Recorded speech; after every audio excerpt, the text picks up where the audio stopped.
रविवार चमत्कार दिनटी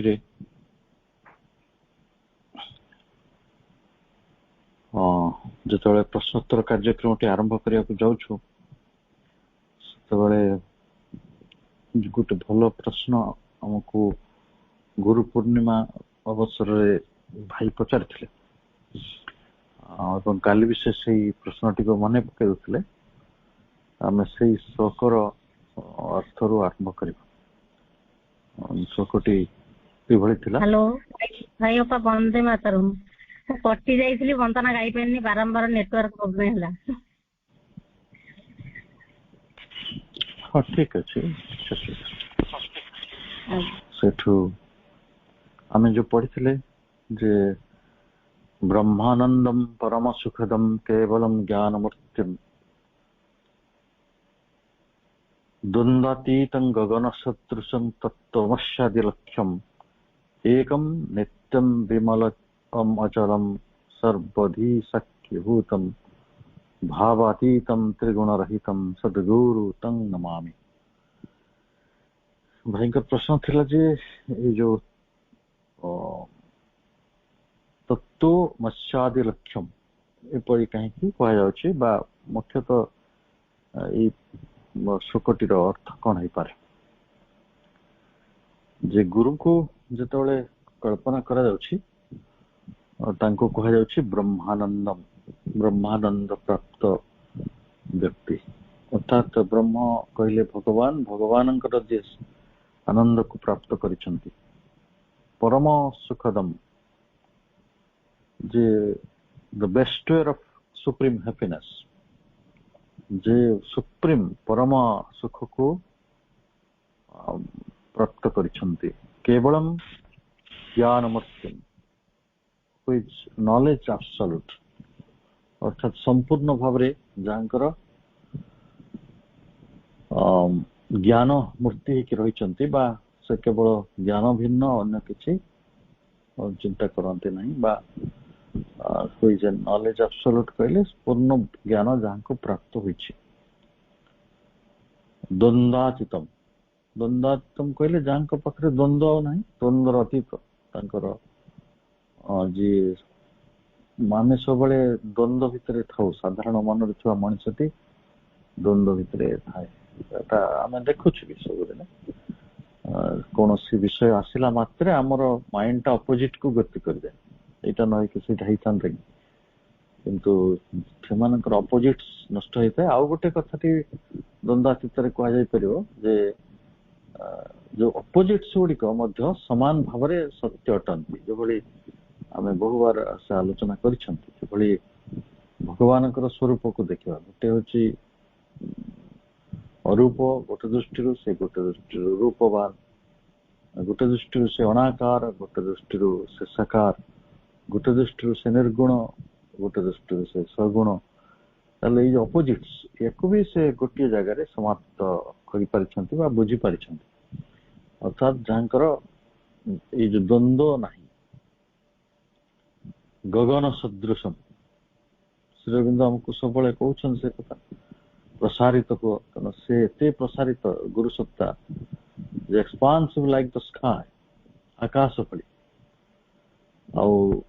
जोटा भयंकर मूल प्रश्न थिला तत्व मस्यादि लक्ष्यम कौन अटे तो तत् तुम असि एटा गोटे महावाक्य जमी अहं ब्रह्मस्मि गोटे महावाक्य तो से भली तत् तुम असि दाओ आर्ट दैट मो ताहा अटे यही जो ज्ञानटी तत् तुम असि यही जो ज्ञानटी को जी हासिल करिसंती से ज्ञान सहजरे समस्त को हुए ना जमी कि अहम ब्रह्मस्मि यहाँ कौन आपे आपे ही जो से ज्ञानटी बहु साधनार विषय बहु उच्चांग गोटे शिखर अनुभूतिर कथा तेणु से कथा बोली तो ऋषि मैंने से कथाटी को वर्णना कर आमे द्वंद्वातीतम गगन सदृशम तत्त्वमस्यादि लक्ष्यम ଏଠି ଲକ୍ଷ୍ୟମ କହିବା ଅର୍ଥ ଯେ ସେଇଭଳି ଲକ୍ଷ୍ୟକୁ ନେଇ ସେ ବଞ୍ଚୁଛନ୍ତି। ଗୋଲ ଇଣ୍ଡିକେଟେଡ ବାଇ ଦ ଗ୍ରେଟ୍ ସେଣ୍ଟ, ତାଙ୍କର ଲକ୍ଷ୍ୟ ହଉଛି ସେଇ ତତ୍ତ୍ୱ ଅସି, ତାଙ୍କ ଭଳି ହୋଇ ଉଠିବା, ପ୍ରଭୁ ମାନେ ଭଗବାନଙ୍କ ସହିତ ତାଦାତ୍ମ୍ୟ ଲାଭ କରିବା, ଏଇଟା ହିଁ ତାଙ୍କର ଗୁରୁଙ୍କର ଲକ୍ଷ୍ୟ, ତତ୍ତ୍ୱମସି। ତାପରେ ଏକମ ନିତ୍ୟମ ବିମଚଳମ, ସେ ହଉଛନ୍ତି ୱାନ୍, ଏଟର୍ନାଲ, ପିଓର, ବିମଳ, ବିମଳ ଆଉ ଅଚଳମ। ଅଚଳମ କହିଲେ ଅନଚେଞ୍ଜିଂ, ଅପରିବର୍ତ୍ତନ, ଯେ ପରିବର୍ତ୍ତିତ ହୁଅନ୍ତି ନାହିଁ। ତାପରେ ସର୍ବାଧି ସର୍ବାଧି ସାକ୍ଷୀଭୂତମ, ସେ ସବୁ ସର୍ବାଧି, ସବୁ ସ୍ଥାନରେ ବା ସବୁ ସମସ୍ତଙ୍କ ପାଇଁ ସେ ସବୁର ଜଣେ ସାକ୍ଷୀଭୂତମ, ସାକ୍ଷୀ ପୁରୁଷ, witness of functions of intellect, ସେ କେବଳ ସାକ୍ଷୀ ରହନ୍ତି ବହୁ ବିଷୟରେ। ସେଥିରେ ତାଙ୍କର ଗୋଟେ ପ୍ରକାର ସାକ୍ଷୀଟା କଣ କରେ, ଇଣ୍ଟରଭେନ୍ କରେ ନାହିଁ, ସେ ଖାଲି ସାକ୍ଷୀ ରୂପରେ ସେ ଜଗତଟାକୁ ଦେଖୁଥାନ୍ତି, ତାଙ୍କର ଚିନ୍ତାର ପ୍ରବାହ ଗୁଡିକୁ ଦେଖୁଥାନ୍ତି, ତାଙ୍କ ଜୀବନର ଅନୁଭୂତି ଗୁଡିକୁ ଦେଖୁଥାନ୍ତି। ବହୁ ଜିନିଷରେ ପ୍ରତିବାଦ କରନ୍ତି ନାହିଁ କି ବହୁ ଜିନିଷରେ ଉତ୍କ୍ଷିପ୍ତ ହୁଅନ୍ତି ନାହିଁ, ପ୍ରତିକ୍ରିୟା ବି ପ୍ରକାଶ କରନ୍ତି ନାହିଁ।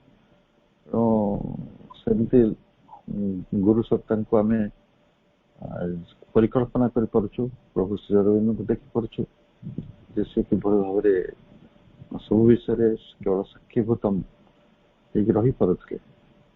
ଯେ ଆପଣଙ୍କୁ ମନେ ପକେଇଦିଏ, ତେବେ ଆଶ୍ରମର ଖୁବ ବଡ ବଡ ପ୍ରୋଜେକ୍ଟ ସବୁ ହଉଥିଲା, ବଡ ବଡ ଜମି କିଣା ଯାଉଥିଲା, ବିଲ୍ଡିଂ କରା ହଉଥିଲା। ଶ୍ରୀ ଅରବିନ୍ଦ ଟ୍ରାନ୍ସରେ ରହୁଥିଲେ, ଆଖି ବି ଖୋଲୁ ନଥିଲେ, କିନ୍ତୁ ମା ଗୋଟେ ଫାଇଲ ନେଇକି ଯିବେ ଆଉ ତାଙ୍କ ପାଖରେ ପଢନ୍ତି। ସେଠି ଅନେକ ସମୟରେ ଶ୍ରୀ ନିରବ ରୁହନ୍ତି, ଅନେକ ସମୟରେ ୟେସ୍ ବୋଲି କୁହନ୍ତି। ତ ଜଣେ ସାଧକ ତାଙ୍କୁ ଲକ୍ଷ୍ୟ କଲେ, ମାଙ୍କୁ ପଚାରିଲେ, ମା ସେ ତ ଟ୍ରାନ୍ସରେ ଅଛନ୍ତି, ଆପଣ ତାଙ୍କୁ ଏଇ ସବୁ ସଂସାରର କଥା, ଜମି ବାଡି, ଘର ଦ୍ୱାର, ବାକି ଆଶ୍ରମର କଥା ସବୁ କହୁଛନ୍ତି, ସିଏ କଣ ତାକୁ କିଛି ତ କହୁନାହାନ୍ତି, ଆପଣ not discussing at all with you, ହେଲେ ଆପଣ କାହିଁକି କହୁଛନ୍ତି?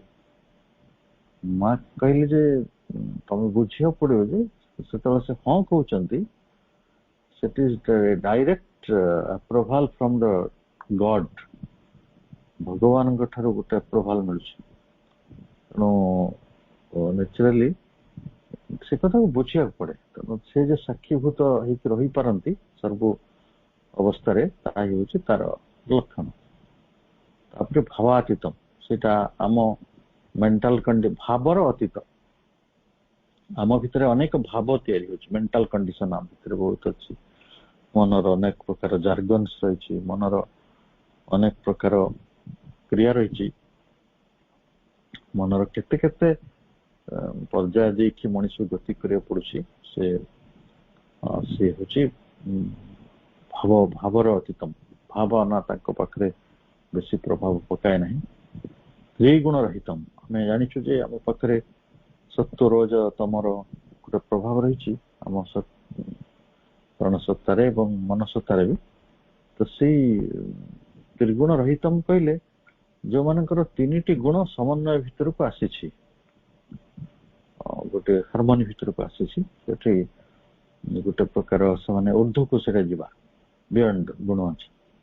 ତ୍ରିଗୁଣାତୀତ ଶକ୍ତି କେବଳ ପରମେଶ୍ୱରଙ୍କର ଥିଲା, ତ୍ରିଗୁଣାତୀତ ଶକ୍ତି ରହିଛି ଶ୍ରୀକୃଷ୍ଣଙ୍କୁ ଆମେ ତ୍ରିଗୁଣ ରହିତ ସତ୍ତା ବୋଲି କହୁ। ତେଣୁ ଗୁରୁ ମାନଙ୍କର ମଧ୍ୟ ସେଇଭଳି ତ୍ରିଗୁଣ ସତ୍ତା ରହିତ ବୋଲି କୁହାଯାଉଛି। ତେଣୁ କାହିଁକି ନା ସେମାନେ ଯଦି ଭଗବାନ ସହିତ ତାଦାତ୍ମ୍ୟ ଲାଭ କରୁଛନ୍ତି, ତାହେଲେ ସ୍ୱାଭାବିକ ଭାବରେ ସେମାନଙ୍କର ଯୋଉ ଗୁଣର କ୍ରିୟା ଗୁଡିକ ମଧ୍ୟ ଗୋଟିଏ ସମନ୍ୱୟ ଭିତରକୁ ଆସିବ। ତେଣୁ ଆମେ ତ୍ରିଗୁଣ ରହିତ, ଇଏ ଗୋଟେ ଭଗବତ ଗୀତାର ଅତି ପ୍ରିୟ ଶବ୍ଦ, ଆପଣ ତା ବିଷୟରେ ଚିନ୍ତା କରିପାରିବେ। ତେଣୁ ସେ ପୁଣି କହୁଛନ୍ତି ଯେ ରହିତମ ସଦ୍ଗୁରୁମ ତମ ନମାମି, ଏ ଗୁରୁ ଆମେ ଆପଣଙ୍କୁ ପ୍ରଣାମ କରୁଛୁ। ଏଭଳି ମୋଟାମୋଟି ଗୋଟେ ମାନେ ଶ୍ଲୋକଟିର ଅର୍ଥ, ତାର ଆହୁରି ଗଭୀର ତାତ୍ତ୍ୱିକ ଅର୍ଥ ତ ନିଶ୍ଚୟ ରହିଛି, ଯେତେ ଆମେ ଚିନ୍ତା କରିବା ତା ଉପରେ ଅଧିକ ଅର୍ଥ ନିଶ୍ଚୟ ମିଳିବ, କିନ୍ତୁ ଆମେ ଅର୍ଥର ଏକ ପ୍ରାରୂପ ତିଆରି କଲେ। କିନ୍ତୁ ଯୋଉଟା ଭାଇଙ୍କର ମୂଳ ପ୍ରଶ୍ନ ଥିଲା ସେଟା ଆମେ ସମସ୍ତେ ବି ଜାଣିବା ଦରକାର ଯେ ତତ୍ ତୁମ ଅସି ଆଦି ଲକ୍ଷ୍ୟମ, ଏଇ ଲକ୍ଷ୍ୟକୁ ନେଇ ଯିଏ ବଞ୍ଚୁଥାନ୍ତି, ଯେ thou art that, ମାନେ ଯେ ଏ ସବୁ କିଛି ବ୍ରହ୍ମମୟ ବା ବ୍ରହ୍ମଙ୍କ ଭିତରେ ସବୁ କିଛି ଉଚ୍ଚାରିତ ହେଇଛି, ସବୁ କିଛି ଭଗବାନମୟ, ଆମେ ବି ଭଗବତ ସତ୍ତା, ଏଇଭଳି ଅନୁଭୂତି ଗୁଡିକୁ ଆମେ ତତ୍ତ୍ୱମ୍ ଅସି ଆଦି ଲକ୍ଷ୍ୟମ ବୋଲି କହିପାରିବା। ଏଇ ଲକ୍ଷ୍ୟକୁ ନେଇ ଯିଏ ଗତି କରନ୍ତି ତ ସେଇ ଗଗନ ସଦୃଶ, ସେହି ଦ୍ୱନ୍ଦାତୀତ, ସେହି ନିତ୍ୟମ୍ ବିମଳ ଅଚଳମ୍, ଯେ ସର୍ବସାଧି ଅଧିଭୂତମ୍ ସାକ୍ଷୀ ଅଧିଭୂତମ୍ ଭାବାତୀତମ୍ ତ୍ରିଗୁଣ ରହିତମ୍, ସେଇଭଳି ଗୁରୁ ସତ୍ତାକୁ ଆମେ ସମସ୍ତେ ପ୍ରଣାମ କରୁଛୁ। ଏଇଭଳି ଏକ ଚମତ୍କାର ଶ୍ଲୋକର ଭାବନା ଭିତରୁ ଆଜି ଆମେ ଆମର ଏଇ ପ୍ରଶ୍ନ ଉତ୍ତରର ଯାତ୍ରା ଆରମ୍ଭ କରୁଛନ୍ତି। ଆଉ ଗୋଟିଏ ପ୍ରଶ୍ନ ବହୁତ ଦିନ ହେଲା ଆମ ଭିତରେ ରହିଛି, ଅବଚେତନ ଆଉ ଚିତ୍ତ ମଧ୍ୟରେ କଣ ପାର୍ଥକ୍ୟ ଅଛି? ସେଦିନ ମୁଁ ତାକୁ ନିଜେ ନୋଟ କରିଥିଲି, କାଲି ପ୍ରଶାନ୍ତ ଭାଇ ବି ସେଇ ପ୍ରଶ୍ନଟିକୁ ପଠେଇଛନ୍ତି, ତ ଆପଣଙ୍କୁ କହି ରଖେ ଯେ ଋଷିମାନେ ମନ ଉପରେ ବହୁତ କଥା ଚିନ୍ତା କରିଛନ୍ତି ଏବଂ ମନ ଉପରେ ବହୁତ କଥା ଚିନ୍ତା କରିଛନ୍ତି ଆଧୁନିକ ମନୋବିଜ୍ଞାନୀ ମାନେ। ହୁଏତ ଏ ଦୁଇ ଜଣଙ୍କର ଚିନ୍ତାଧାରା ଭିତରେ ଛୋଟ ମୋଟ ପାର୍ଥକ୍ୟ ଥାଇପାରେ, କିନ୍ତୁ ବସ୍ତୁତଃ ସେଟା ଅନେକ ଜାଗାରେ ଗୋଟେ ପ୍ରକାର କଣ ହେଇଛି, ଗୋଟେ ସମନ୍ୱୟ ଭିତରକୁ ଆସିଛି, ଏଗ୍ରିମେଣ୍ଟ ଭିତରକୁ, ସମାନ କଥାଟି ସେମାନେ କହୁଛନ୍ତି। ଆମେ ପ୍ରଥମେ ଦେଖିବା ଯେ ଆମ ଭିତରେ ଆମେ ମନଟିକୁ କେମିତି ବ୍ୟବହାର କରୁ। ମନ ସମ୍ପର୍କରେ ଶ୍ରୀ ଅରବିନ୍ଦ ବି କିଛି କମ କହିନାହାନ୍ତି। ମୁଁ ତ ଭାବୁଛି ସେ ଯଦି ମନ ବିଷୟରେ ସବୁଠାରୁ ବେଶୀ ଜଣେ ଯେଭଳି ମନର କ୍ଲାସିଫିକେସନ ସେ କରିଥିଲେ, ordinary mind, higher mind, illumined mind, over mind, super mind, ଏ ପରିକଳ୍ପନା କିଛି ମନର କିଛି କମ ନଥିଲା। ସେ ପୁଣି ସେଇ ମନ ଅନୁସାରେ ଚେତନା ଗୁଡିକ ମଧ୍ୟ ସେ ବିଭିନ୍ନ ସ୍ତର ଭିତରେ ଦେଇ ନେଇଛନ୍ତି। ଭଗବତ ଗୀତାର ଗୋଟେ ଶ୍ଲୋକ ଆପଣଙ୍କର ମନେ ପଡୁଥିବ, ତାହା ହଉଛି ଚାପ୍ଟର 6 ଅଧ୍ୟାୟ 6 ଏବଂ ଶ୍ଲୋକଟି 5। ସେ କହୁଥିଲେ ଯେ ଉଦ୍ଧରେତ ଆତ୍ମନମ୍ ଆତ୍ମାନମ୍ ନ ତ ଆତ୍ମନମ୍ ଅବସାୟତ ଆତ୍ମେବ ହି ଆତ୍ମନଂ ବନ୍ଧୁ ଆତ୍ମେବ ରିପୁରାତ୍ମନ। ଭଗବତ ଗୀତାର ଅନେକ ଶ୍ଲୋକ ଭିତରୁ ଇଏ ମଧ୍ୟ ଗୋଟେ ଅତି ଉଚ୍ଚତର ଶ୍ଲୋକ। ସେ କଥାଟି କହୁଛନ୍ତି ଯେ ଆମେ ଉଦ୍ଧରେତ କହିଲେ ତାକୁ ଏଲିଭେଟ କରିବା, ଊର୍ଦ୍ଧ୍ୱକୁ ନବା, ଊର୍ଦ୍ଧ୍ୱଗାମୀ କରିବା, ଯୋଉ ଅପୱାର୍ଡ ଇମ୍ପଲ୍ସର କଥା ପ୍ରଭୁ କହୁଛନ୍ତି। ଊର୍ଦ୍ଧ୍ୱକୁ ନବା, ଏଲିଭେଟ, ଉଦ୍ଧରେତ, ନିଜରକୁ ଉଦ୍ଧାର କରିବା। ନିଜକୁ ଉଦ୍ଧାର କରିବା ମାନେ ବୁଝି ହଉଛି ଉଦ୍ଧରେତ ଆତ୍ମନଃ ଆତ୍ମାନମ୍। ଆମେ ଏଇ ଆତ୍ମାର ସତ୍ତା, ଆତ୍ମସତ୍ତା ଏଇ ଆତ୍ମାକୁ ହିଁ ଉଦ୍ଧାର କରେ। ଆତ୍ମସତ୍ତା ଆତ୍ମାକୁ ହିଁ ଉଦ୍ଧାର କରେ, ଅର୍ଥାତ ଆତ୍ମା ଆତ୍ମାକୁ ଉଦ୍ଧାର କରନ୍ତି। ଏ ବଡ ରହୁତ କଥା। ପୁଣି କହୁଛନ୍ତି ନ ଆତ୍ମାନ ଅବସାଦ, ତେଣୁ ହେ ଆତ୍ମା ତମେ ଅବସାଦ ଭିତରକୁ ଯାଅ ନାହିଁ। ଡିଗ୍ରେଡ, ଅବସାଦଟା କଣ? ଡିଗ୍ରେଡେସନ। ତ ଆପଣଙ୍କୁ ଉଦ୍ଧରେତ, ଆପଣ ଊର୍ଦ୍ଧ୍ୱକୁ ଯିବେ, ଅବସାଦ କହିଲେ ଆପଣ ନିମ୍ନକୁ ଆସୁଛନ୍ତି। ତେଣୁ ଯୋଉ ଆତ୍ମା ପୁଣି କୁହାଯାଉଛି ଆତ୍ମା ଏବ ହି ଆତ୍ମନଃ ବନ୍ଧୁ, ଏହି ଆତ୍ମା ଆତ୍ମାର ବନ୍ଧୁ ଅଟେ। ଆତ୍ମ ଏବ ରିପୁ ଆତ୍ମଃ, ଏବଂ ଏଇ ଆତ୍ମା ମଧ୍ୟ ଆତ୍ମାର ରିପୁ ଅଟେ, ଶତ୍ରୁ ଅଟେ। ବଡ ସିମ୍ପଲ ଫ୍ୟାକ୍ଟ। ଋଷି ମାନେ କହିଲେ ଯେ ଆମକୁ ଯେତେବେଳେ ଆତ୍ମାଧାରୀ ମନୁଷ୍ୟ କରାଇକି ଜନ୍ମ ହେଇଛି ପୃଥିବୀରେ, ଆମକୁ କରାଯାଇଛି, ଆମ ପାଖରେ ଦିଟା ରାସ୍ତା ଓପନ। ଗୋଟେ ହଉଛି ଉଦ୍ଧାର କରିପାରିବା, ନିଜକୁ ଏଲିଭେଟ କରିପାରିବା, ବା ଅବସାଦ ଭିତରକୁ ଯାଇପାରିବା, ଡିଗ୍ରେଡ କରିପାରିବା, ନିମ୍ନଗାମୀ କରିପାରିବା। ଏବଂ ଯୋଉମାନେ ନିଜର ଆତ୍ମାକୁ ଊର୍ଦ୍ଧ୍ୱଗାମୀ କରନ୍ତି ସେମାନେ ହେଲେ ଆତ୍ମାର ଶତ୍ରୁ ବନ୍ଧୁ। ଯୋଉମାନେ ଆତ୍ମାକୁ ଡିଗ୍ରେଡେସନ ରେ ପଥରେ ନିଅନ୍ତି, ଅବସାଦରେ ପଥରେ ନିଅନ୍ତି, ସେମାନେ ହେଲେ ଆତ୍ମାର ଶତ୍ରୁ। ଏବଂ ପ୍ରଭୁ ମା ବି ସେ କଥା କହିଲେ ନା, ମା କହିଲେ ଯେ truth or choice is yours, ସତ୍ୟ ବା ରସାତଳ ଆମକୁ ଆମର ପ୍ରକୃତରେ ଅଧିକାରଟି ଆମର, ଆମେ କଣ କରି କୋଉଟାକୁ ବାଛିବା, ସତ୍ୟ ବା ରସାତଳ। ସେଇଭଳି ଆମେ we can adopt the path of elevation or we can path the path of degradation। ତେଣୁ ଆମେ ଯୋଉମାନେ ଏଠି ଅଛନ୍ତି, ଆମେ ସମସ୍ତେ ତ ଆତ୍ମାକୁ ଉଦ୍ଧାର କରିବାକୁ ବା ଏଲିଭେଟ କରିବାକୁ ଚାହୁଁଛନ୍ତି, ନହେଲେ ଆମେ ପ୍ରଭୁଙ୍କୁ କାହିଁକି, ତାଙ୍କ ଚରଣ କାହିଁକି ଧରିଥାନ୍ତେ? ତେଣୁ ପଥଟି କଣ? ପଥଟି ହେଲା କିଏ କିଭଳି ଭାବରେ ତାର ମନକୁ ପରିଚାଳିତ କରୁଛି। That is the most important key। କାରଣ ଯୋଗଟା ହଉଛି ଗୋଟେ ସାଇକୋଲୋଜିକାଲ ପ୍ରୋସେସ। ଯୋଗ ଯଦି ଗୋଟେ ସାଇକୋଲୋଜିକାଲ ପ୍ରୋସେସ, ତାହେଲେ ଆପଣ ଜୀବନ ତମାମ ଏଇ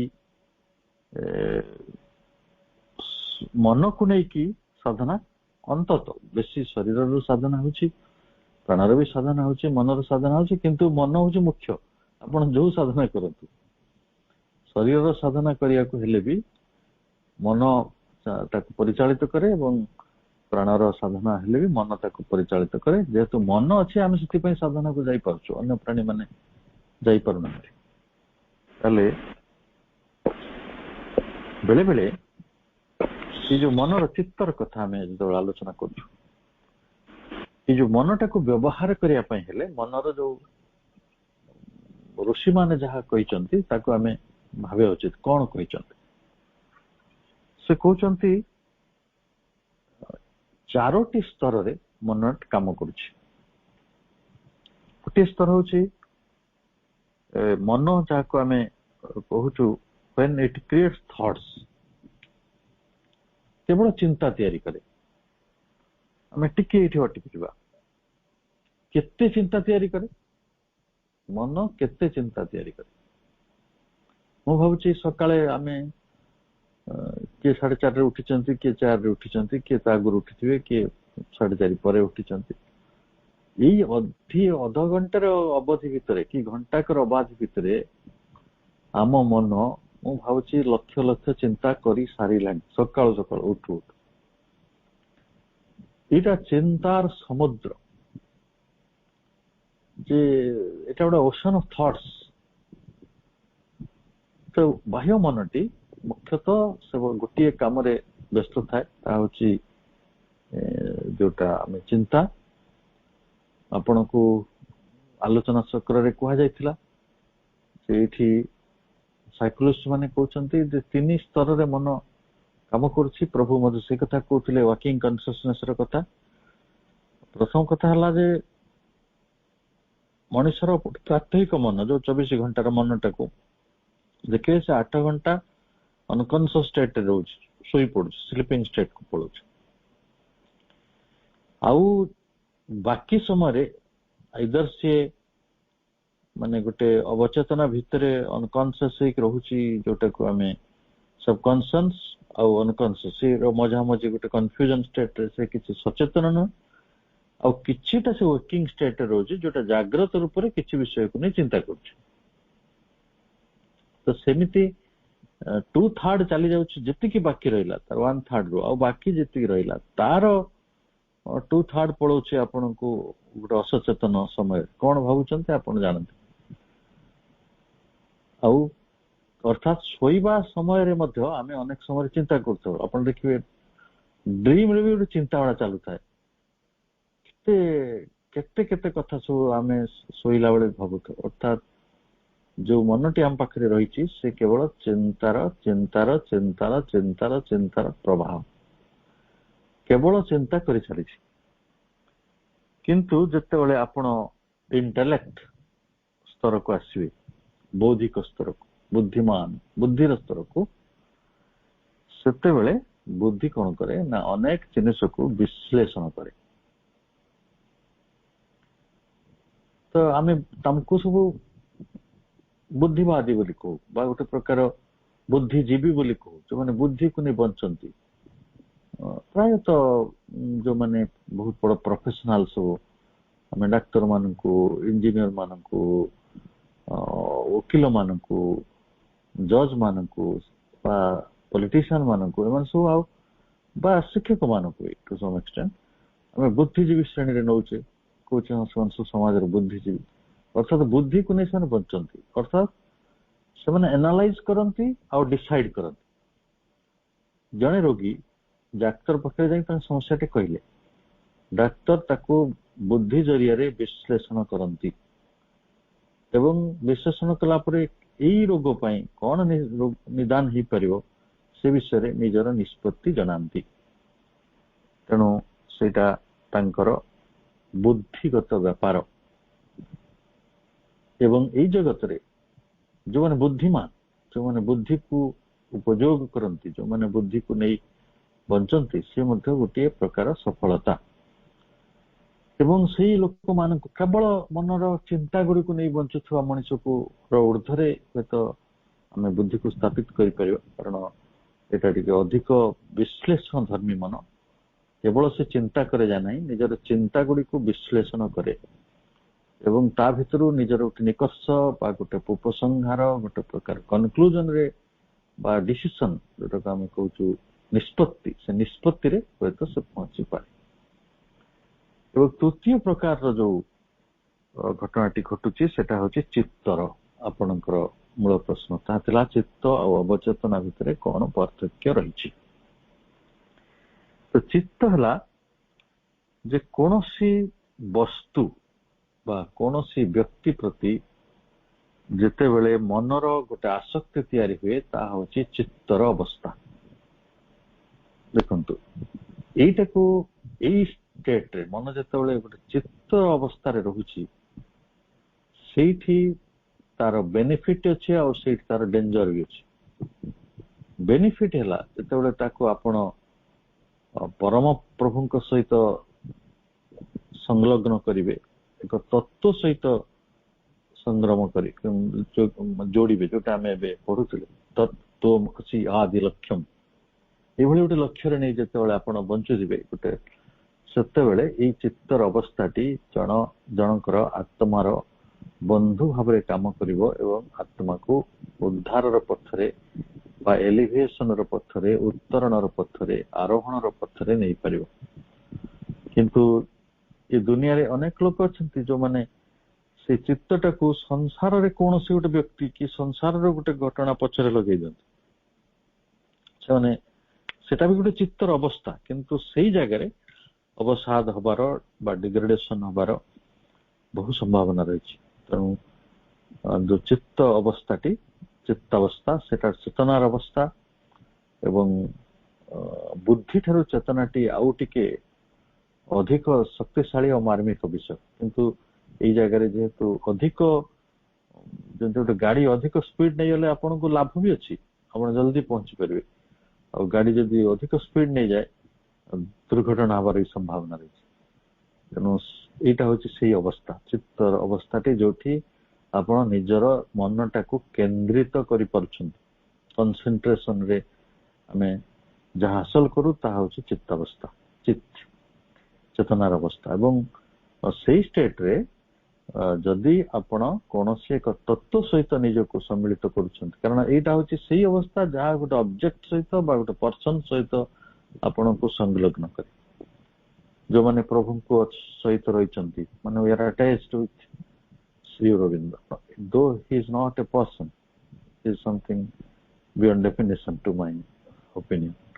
କିନ୍ତୁ ଯୋଉମାନେ ଅନେକ ଲୋକ ଗୁରୁ ଧରିକି ବି ସଂସାରରେ ବଞ୍ଚୁଛନ୍ତି, ସେ ଗୁରୁଙ୍କର ସ୍ୱଭାବ ଧର୍ମ ଅଲଗା ବିଷୟ ହେଇପାରେ, କିନ୍ତୁ ଅନେକ ଲୋକ ସେମିତି ଅଛନ୍ତି, ଆମେ ଆଟାଚ କରିକି ବଞ୍ଚୁ।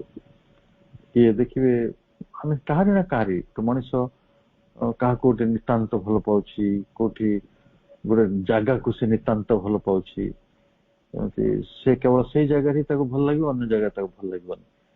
ତ ସେମିତି ଯୋଉ ଆଟାଚମେଣ୍ଟ ଗୁଡିକ ହୁଏ, ଏଇଟା ଚିତ୍ତର ଗୋଟେ ଅବସ୍ଥା। ଏବଂ ଅର୍ଥାତ୍ ଆମେ ଏଇ ସ୍ଥାନରେ ଆମର ମନର ଯୋଉ କ୍ରିୟାଟିକୁ କେନ୍ଦ୍ରିତ କରିପାରିବା, ଜଣେ ବ୍ୟକ୍ତିଙ୍କ ପଛରେ ବା ଗୋଟେ ତତ୍ତ୍ୱ ଅବସ୍ଥାରେ ବା ଗୋଟିଏ ବସ୍ତୁ ପଛରେ। ଡିପେଣ୍ଡସ ଆପଣଙ୍କର ବୈଜ୍ଞାନିକ ମାନଙ୍କୁ ଆମେ ସେଇ ଶ୍ରେଣୀରେ ନେଇପାରିବା। ଯେତେବେଳେ ଗବେଷଣା କରୁଛନ୍ତି ସେମାନେ ଗୋଟିଏ, ମୁଁ ଉଡାଜାହାଜ ବାହାର କରିବି, ସେ ରାଇଟ ବ୍ରଦର ସେଇ କାମରେ ରହିଲେ। ଆରଏଲ ଷ୍ଟିଭେନସନ ଇଞ୍ଜିନ ବାହାର କଲେ, ସେ କେବଳ ଗୋଟିଏ କଥାରେ ରହିଲେ, ଗୋଟିଏ କଥାରେ ଜୀବନ ସାରା ସେମାନେ ତାଙ୍କର ସେଇ ଚିତ୍ତ ଅବସ୍ଥାଟିକୁ ବା ତାଙ୍କର ସେଇ ଏକାଗ୍ରତାଟିକୁ କେବଳ ଗୋଟିଏ କଥା ପଛରେ ଲଗେଇଦେଲେ। ଏବଂ ଆଉ ଚତୁର୍ଥ ଅବସ୍ଥା ମନ ଯୋଉଠି କାମ କରୁଛି ସେଟା ହେଲା ଇଗୋ, ଅହଙ୍କାର। ଏଇଟା ଅହଙ୍କାରଟି କୋଉଠୁ ଆସେ ନା ଯେତେବେଳେ ଆମେ ଆମର ଶରୀର ସତ୍ତା ସହିତ ବଡିଲି ଆଇଡେଣ୍ଟିଫିକେସନ ତିଆରି କରିଦଉ, ଏଇଟା ହଉଛି ମୋର ପରିଚୟ, ଏଇଟା ହଉଛି ମୋର ଜୀବନ, ଏଇଟା ମୋ ବାପା, ଏଇଟା ମୋର ମା। ସେଇ କଥା ଆମେ ବହୁବାର ଆଲୋଚନା କଲେଣି। ରମଣ ମହର୍ଷିଙ୍କ କଥା ହଉଛି ଆପଣଙ୍କୁ ଉଦାହରଣ ଦେଇଥିଲି ଯେ ଯୋଉ ସମୟରେ ଆମେ ଜନ୍ମ ନଉଛୁ ସେଇଟାକୁ ଶେଷ ଜନ୍ମ ବା ଏଇଟା ଗୋଟେ ଏକାଥରେ ଏଇଟା ହିଁ ଆମର ଫାଷ୍ଟ ଆଣ୍ଡ ଲାଷ୍ଟ ବାର୍ଥ ଏଇଭଳିଆ ଆମେ ଭାବି ନଉଛୁ। ଏବଂ ଏଇଟା ହିଁ ଯୋଉ ପରିଚୟଟା ଆମକୁ ଏବେ ମିଳିଛି ସେଇଟା ହିଁ ଆମର ଫାଷ୍ଟ ଆଣ୍ଡ ଲାଷ୍ଟ। ଆମେ ଯୋଉ ଜାଗାରେ ଜନ୍ମ ନେଇଛୁ ସେଇଟା ହିଁ ଆମର ଫାଷ୍ଟ ଆଣ୍ଡ ଲାଷ୍ଟ। ଆମେ ଯୋଉ ଦେଶରେ ଜନ୍ମ ନେଇଛୁ ସେଇଟା ଆମର ଫାଷ୍ଟ ଆଣ୍ଡ ଲାଷ୍ଟ। ଆମେ ଯୋଉ ଧର୍ମରେ ଜନ୍ମ ନେଇଛୁ ସେଟା ଆମର ଫାଷ୍ଟ ଆଣ୍ଡ ଲାଷ୍ଟ। ଏବଂ ଆମେ ଯୋଉ ବାପା ମାଙ୍କ ପାଖରେ ଜନ୍ମ ନେଇଛୁ ସେମାନେ ଫାଷ୍ଟ ଆଣ୍ଡ ଲାଷ୍ଟ। ଆମେ ଯୋଉ ସମ୍ପର୍କ ଗୁଡା ଗଢୁଛୁ ସେଟା ଆମର ଫାଷ୍ଟ ଆଣ୍ଡ ଲାଷ୍ଟ। ଏଇଭଳି ଗୋଟେ ଧାରଣା ଭିତରେ ମଣିଷର ଆତ୍ମା ଯେତେବେଳେ ପ୍ରକୃତରେ ସଂଲଗ୍ନ ହେଇଯାଏ, ଏଇ ଶରୀରଟାକୁ ନେଇକି ତାର ସମଗ୍ର ଅସ୍ତିତ୍ୱଟାକୁ ସେ ପରିକଳ୍ପନା କରି ପକାଏ, ସେଇଟା ହେଇଯାଏ ଅହଙ୍କାର। ଅହଙ୍କାର ଉପରେ ଗୋଟେ ସହସ୍ର ପୁସ୍ତକ ଅଛି କେବଳ ଅହଙ୍କାର ଉପରେ। ଏବଂ ସିଗମଣ୍ଡ ଫ୍ରଏଡ ଇଗୋ ଉପରେ ସର୍ବାଧିକ କାମ କରିଛନ୍ତି। ଆଉ ଯେତେବେଳେ ସେଇ ଇଗୋ ଉପରେ ଅଧ୍ୟୟନ କରିବାକୁ ମୁଁ ନିଜେ ବାହାରିଲେ ମନସ୍ତତ୍ତ୍ୱବିଦ ମାନଙ୍କର ଲେଖା ଗୁଡିକ ମୁଁ ଦେଖିଲି, ମାନେ ପର୍ବତ ପ୍ରମାଣ ଲେଖା ସେମାନେ ଲେଖିଛନ୍ତି, ଚିନ୍ତା କରିଛନ୍ତି। ତେଣୁ ଆପଣ ଚାହିଁଲେ ବି ତାକୁ ଅଧ୍ୟୟନ କରିପାରିବେ। ତେବେ ମୁଖ୍ୟ କଥା ହେଲା ସେମାନେ ଏଇ ଜଗତରେ ଗୋଟେ ପ୍ରକାର ଅସ୍ମିତା ବା ଗୋଟେ ବୃଥା ଆସ୍ଫାଳନ ଭିତରେ ପ୍ରବେଶ କରନ୍ତି। କାହାକୁ ନେଇକି ନା ୱେଲ୍ଥକୁ ନେଇକି, ତାଙ୍କର ରୂପକୁ ନେଇକି, ତାଙ୍କର ଗୋଟେ ସମ୍ପର୍କ ମାନଙ୍କୁ ନେଇକି। ଦେଖ ମୋର ପ୍ରଧାନମନ୍ତ୍ରୀଙ୍କ ସହିତ ପରିଚୟ ଦେଇଛି, ମୋର ଆଜି ପ୍ରଧାନମନ୍ତ୍ରୀଙ୍କ ପରିଚୟ ହେଲେ ମୋର କଣ ହବ? ମୋ ଦାନ୍ତ କାଟିବନି, ମୋ ଆଖି ଅସୁବିଧା ହବନି, ମୋ ଦେହ ଖରାପ ହବନି, ମୋର ମୃତ୍ୟୁ ଆସିବନି? ଏମିତି ତ ନୁହେଁ ନା। ହଁ, ସଂସାରରେ 5ଟା କାମ ମୁଁ ବାହାର କରି ନେଇପାରେ, ବା ମୋର କିଛି ପଇସା ଅଛି, ମୋର ୱେଲ୍ଥ, ମୁଁ ରାଜା ଘରେ ଜନ୍ମ ହେଇଛି, ମୁଁ ବ୍ରାହ୍ମଣ କୂଳରେ ଜନ୍ମ ହେଇଛି, ମୁଁ ଜଣେ ଆର୍ଯ୍ୟ, ମୁଁ ଜଣେ ତପସ୍ୱୀ। ଏପରିକି ମୁଁ ଅନେକ ଲୋକଙ୍କୁ ଦେଖିଛି ଯୋଉମାନେ ମାଙ୍କ ଧାରାକୁ ଆସିକି ବି ଭାରି ଅସ୍ମିତା କରନ୍ତି ଯେ ଦେଖ ଆମେ ସବୁ ମାଙ୍କ ଲୋକ, ତମେ ଆମ ଭଳିଆ ହେଇପାରିବନି, ତ ସବୁ ମାନେ ନିମ୍ନ ମାର୍ଗରେ ଯାଉଛ। ଏସବୁ ଅହଙ୍କାର ବି ଆସେ, ହୁଏ, ଆପଣ ଲକ୍ଷ୍ୟ କରିଥିବେ। ତାହେଲେ ନିଜର ସୌନ୍ଦର୍ଯ୍ୟକୁ ନେଇ, ନିଜର ଜ୍ଞାନକୁ ନେଇକି, ମୋ ପାଖରେ ଏତିକି ଲର୍ଣ୍ଣିଂ ଅଛି, ମୋ ପାଖରେ ଏତିକି ବହି ଅଛି, ମୋ ପାଖରେ ମୁଁ ଏତିକି ପଢେ, ମୁଁ ଏତିକି ତପସ୍ୟା କରେ। ତପସ୍ୱୀ ମାନଙ୍କର ଯୋଉ ଅହଙ୍କାର ଥିଲା, ସେ ଅହଙ୍କାର ବିଷୟରେ ମା କେତେ ଚମତ୍କାର ଭାବରେ କହିଛନ୍ତି। ଏବଂ ସତରେ କହିଛନ୍ତି ଏ ଜଗତରେ ଯେତେ ଅହଙ୍କାରୀ ଲୋକ ଅଛନ୍ତି ସବୁଠାରୁ ବଡ ଅହଙ୍କାର ଗୋଟେ ତିଆରି ହୁଏ ସାତ୍ଵିକ ଅହଙ୍କାର। ବ୍ରତ ଉପବାସ ଧ୍ୟାନ ଧାରଣା ସମାଧି ଭିତରେ ଗତି କରୁଥିବା ଲୋକମାନେ ବି ବଡ ଅହଙ୍କାର ହେଇ ପଡନ୍ତି। ସେମାନେ ଦେଖନ୍ତି ଯେ ଆମର ଏଲିଭେଟେଡ ସୋଲ, ଅନ୍ୟମାନଙ୍କର ସବୁ ଡିଗ୍ରେଡେଡ ସୋଲ। ଏଇଭଳି ହବ ଏ ମନର କଥା, ତାକୁ ଆହୁରି ବିଶ୍ଳେଷଣ କରାଯାଇ ପାରିବ। କିନ୍ତୁ ଆମର ଆଲୋଚନାଟିକୁ ଆମେ ଚିତ୍ତ ଉପରେ ଯେହେତୁ କେନ୍ଦ୍ରିତ କରିବା, କାରଣ ଆମେ ତାକୁ ଏମିତି ଭାବୁଛେ ଗୋଟେ ମାଇଣ୍ଡ ଇଣ୍ଟେଲେକ୍ଟ ମନ ବୁଦ୍ଧି, ଆଉ ଗୋଟେ ହେଲା ମାଇଣ୍ଡ ଚିତ୍ତ। ଆମେ ତାକୁ ଚିତ୍ତର ଇଂରାଜୀ ଟ୍ରାନ୍ସଲେସନ ଆଭେଲେବୁଲ ନାହିଁ, ଆଉ ତାକୁ ସେ ଚିତ୍ତ ଅବସ୍ଥାରେ ସେଇ ଋଷି ମାନେ ରଖିଛନ୍ତି। ଆଉ ତାପରେ ଆମେ ଇଗୋ ଅହଙ୍କାର କଥାକୁ ଆସୁଛୁ। ତେଣୁ ମନର ସେଇ ଚାରୋଟି ଅବସ୍ଥା ମାଇଣ୍ଡ ଇଣ୍ଟେଲେକ୍ଟ ଚିତ୍ତ ଆଉ ଇଗୋ, এই ଚାରୋଟି ଅବସ୍ଥା ଭିତରୁ ସାଧନା ପାଇଁ ଯାହା ଅନୁକୂଳ ସେଇଟା ହଉଛି ଚିତ୍ତ ଅବସ୍ଥା। କାହିଁକି ନା ଆପଣଙ୍କୁ ସେଇଟା ଏକାଗ୍ରତାର କଥା ଆଉ ସଂଲଗ୍ନତାର କଥା। ବୁଦ୍ଧି ତ ବି ଭ୍ରମିତ ହୁଏ, ବୁଦ୍ଧି ବି ବହୁ ବାଟରେ ଚାଳିତ ହୁଏ। ମାଇଣ୍ଡ ତ ସାଧାରଣ ଭାବରେ କେବଳ ଚିନ୍ତାର ପ୍ରବାହ ଉପରେ ରହିଥାଏ, ଆଉ ଅହଙ୍କାର ତ ଛାଡନ୍ତୁ, ସେଟା ପରିତ୍ୟାଜ୍ୟ ବା ସେ ଗୋଟେ ମଣିଷକୁ ଡିଗ୍ରେଡେସନ ର ପଥ, ତା ପାଇଁ ଭାବିବାର କିଛି ନାହିଁ। ଏଟା ହଉଛି ଗୋଟେ ରିପୁ, ଗୋଟେ ଶତ୍ରୁ, ଏବଂ ସେ ଶତ୍ରୁ ପଛରେ ଯିଏ ପଡେ ସେ ତାର ବିନାଶ ଅବଶ୍ୟ ହୁଏ। ଆମ ଆଗରେ ଅନେକ ସିମ୍ବଲିକ ଷ୍ଟୋରି ରଖା ହେଇଛି। ରାବଣ ସେଭଳି ତ୍ରିପୁର ବିଜୟୀ ଥିଲେ, ସୁନାର ଲଙ୍କା କରିଥିଲେ, ତାଙ୍କର ପୁଷ୍ପକ ବିମାନ ଥିଲା। ଆଉ ହ୍ୱାଟ ନଟ୍, ଆମେ ଅତି ଦର୍ପେ ହତାଲଙ୍କା ଅତି ମାନେ ଚ କୌରବା ପଢିଛେ ନା, ଯୋଉ ଅତି ମାନି ଥିଲେ ଦୁର୍ଯ୍ୟୋଧନ, ସେ ବି ପ୍ରବଳ ମାନି ଅଭିମାନୀ, ଆଉ ତାଙ୍କ ପାଖରେ ବୃଥା ଗର୍ବ ଗୁଡେ ଥିଲା। ଆଉ ଯାହା ତାର ପରିଣତି ହେଲା ସେଟା ବି ଆମେ ସମସ୍ତେ ଜାଣିଛୁ। କାହାଣୀ ଦୃଷ୍ଟିରୁ ଆମକୁ ଯାହା କୁହାଯାଇଛି ତାର ଯୋଉଟା ସେଟା ଗୋଟେ କାଳ୍ପନିକ ସତ୍ୟ ହେଇପାରେ, କିନ୍ତୁ ଆମ ପାଇଁ ସେଟା ଗୋଟେ ସିମ୍ବଲିକ ଟ୍ରୁଥ, ପ୍ରତୀକାତ୍ମକ ସତ୍ୟ, ଯେ ଆମେ ସେଇଟା ବାଟରେ ବୁଝିବା ଯେ କୋଉ ବାଟରେ ପରିଣତିଟା ଆସିପାରେ। ତେବେ ଚିତ୍ତ ଅବସ୍ଥାରେ ଯେତେବେଳେ ଆପଣ ଗୋଟେ ବୁଦ୍ଧିର ଆହୁରି ଏକ ଊର୍ଦ୍ଧ୍ୱକୁ ଯାଉଛନ୍ତି, ଆପଣ ଅହଙ୍କାର ନୁହନ୍ତି। ସାଧାରଣତଃ ମନଟାକୁ ଭାଗ କରନ୍ତୁ ଚାରି ଭାଗରେ। ଆମେ ଚିନ୍ତା ନୁହନ୍ତି, ଆମେ ବୁଦ୍ଧି ନୁହନ୍ତି, ଆମେ ଅହଙ୍କାର ନୁହନ୍ତି। ଏ ତିନି ଜଣଙ୍କୁ ଛାଡିଦେଲା ପରେ ଯାହା ରହେ ତାହା ହଉଛି ଚିତ୍ତ। ଭାବନ୍ତୁ, ସେ ଗୋଟେ ମନର ଅତି ପବିତ୍ର ଅବସ୍ଥା। ଏଇ ଚିତ୍ତକୁ ନେଇ ଆମେ ତିନିଟା ଜିନିଷ ତିଆରି କରିପାରିବା। ପ୍ରେମ ତିଆରି କରିପାରିବା, ପ୍ରେମର ଆଉ ଗୋଟେ ବଡ ଭର୍ସନ ହଉଛି ଭକ୍ତି, ଭକ୍ତିର ଆହୁରି ଆଉ ଗୋଟେ ବଡ ଭର୍ସନ ହଉଛି ଧ୍ୟାନ। ତେଣୁ ଯୋଗ ଯେତେବେଳେ ନିର୍ମାଣ ହେଲା, ଏଇ ଚିତ୍ତର ଅବସ୍ଥା ଗୁଡିକୁ ନେଇ ନିର୍ମାଣ ହେଇଛି। କାରଣ ଯୋଉମାନେ କର୍ମ କରିବାକୁ ଚାହାନ୍ତି ସେମାନେ ତାଙ୍କର କର୍ମଯୋଗୀ ହେଲେ, ଯୋଉମାନେ ପ୍ରେମ ବା ଭକ୍ତିର ମାର୍ଗରେ ଯିବାକୁ ଚାହାନ୍ତି ସେମାନେ ଭକ୍ତ ଯୋଗୀ ହେଲେ, ଏବଂ ଯୋଉମାନେ ଧ୍ୟାନ କରନ୍ତି ସେମାନେ ଧ୍ୟାନ ଯୋଗୀ ବା ଜ୍ଞାନ ଯୋଗୀ ହେଲେ।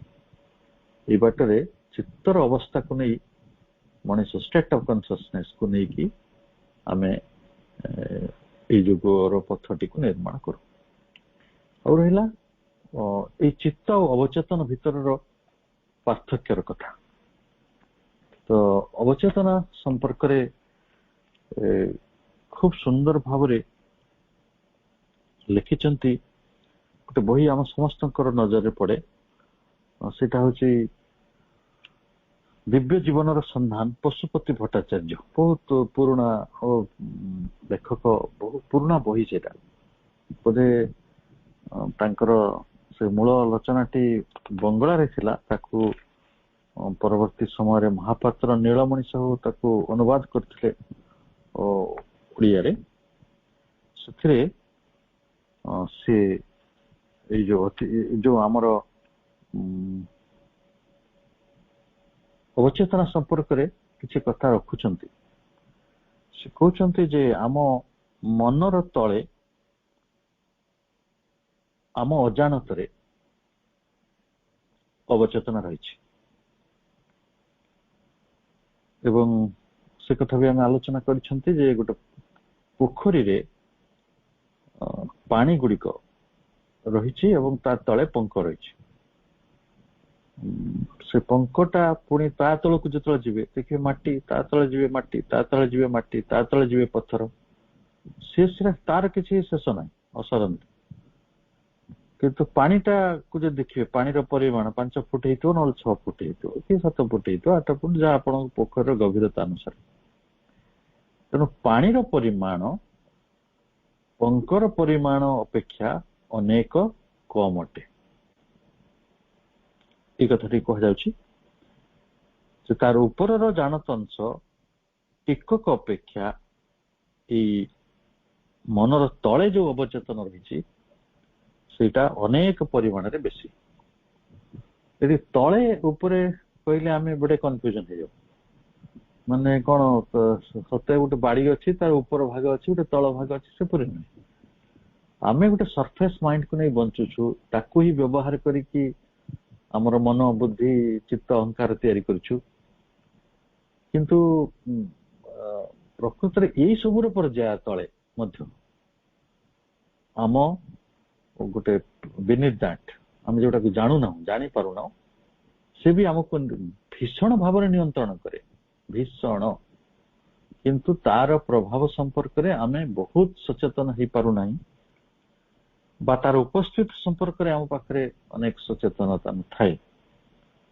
ଯେ କିନ୍ତୁ ସେ କଥା ସେଥିପାଇଁ କୁହାଯାଉଛି ୟାର ଉପର ଅଂଶଟି, ମନର ଅଂଶଟି ଅବଚେତନ ତୁଳନାରେ ବହୁତ କମ ଅଟେ ଏବଂ ଅବଚେତନର ପରିମାଣ ବହୁତ ବଟେ।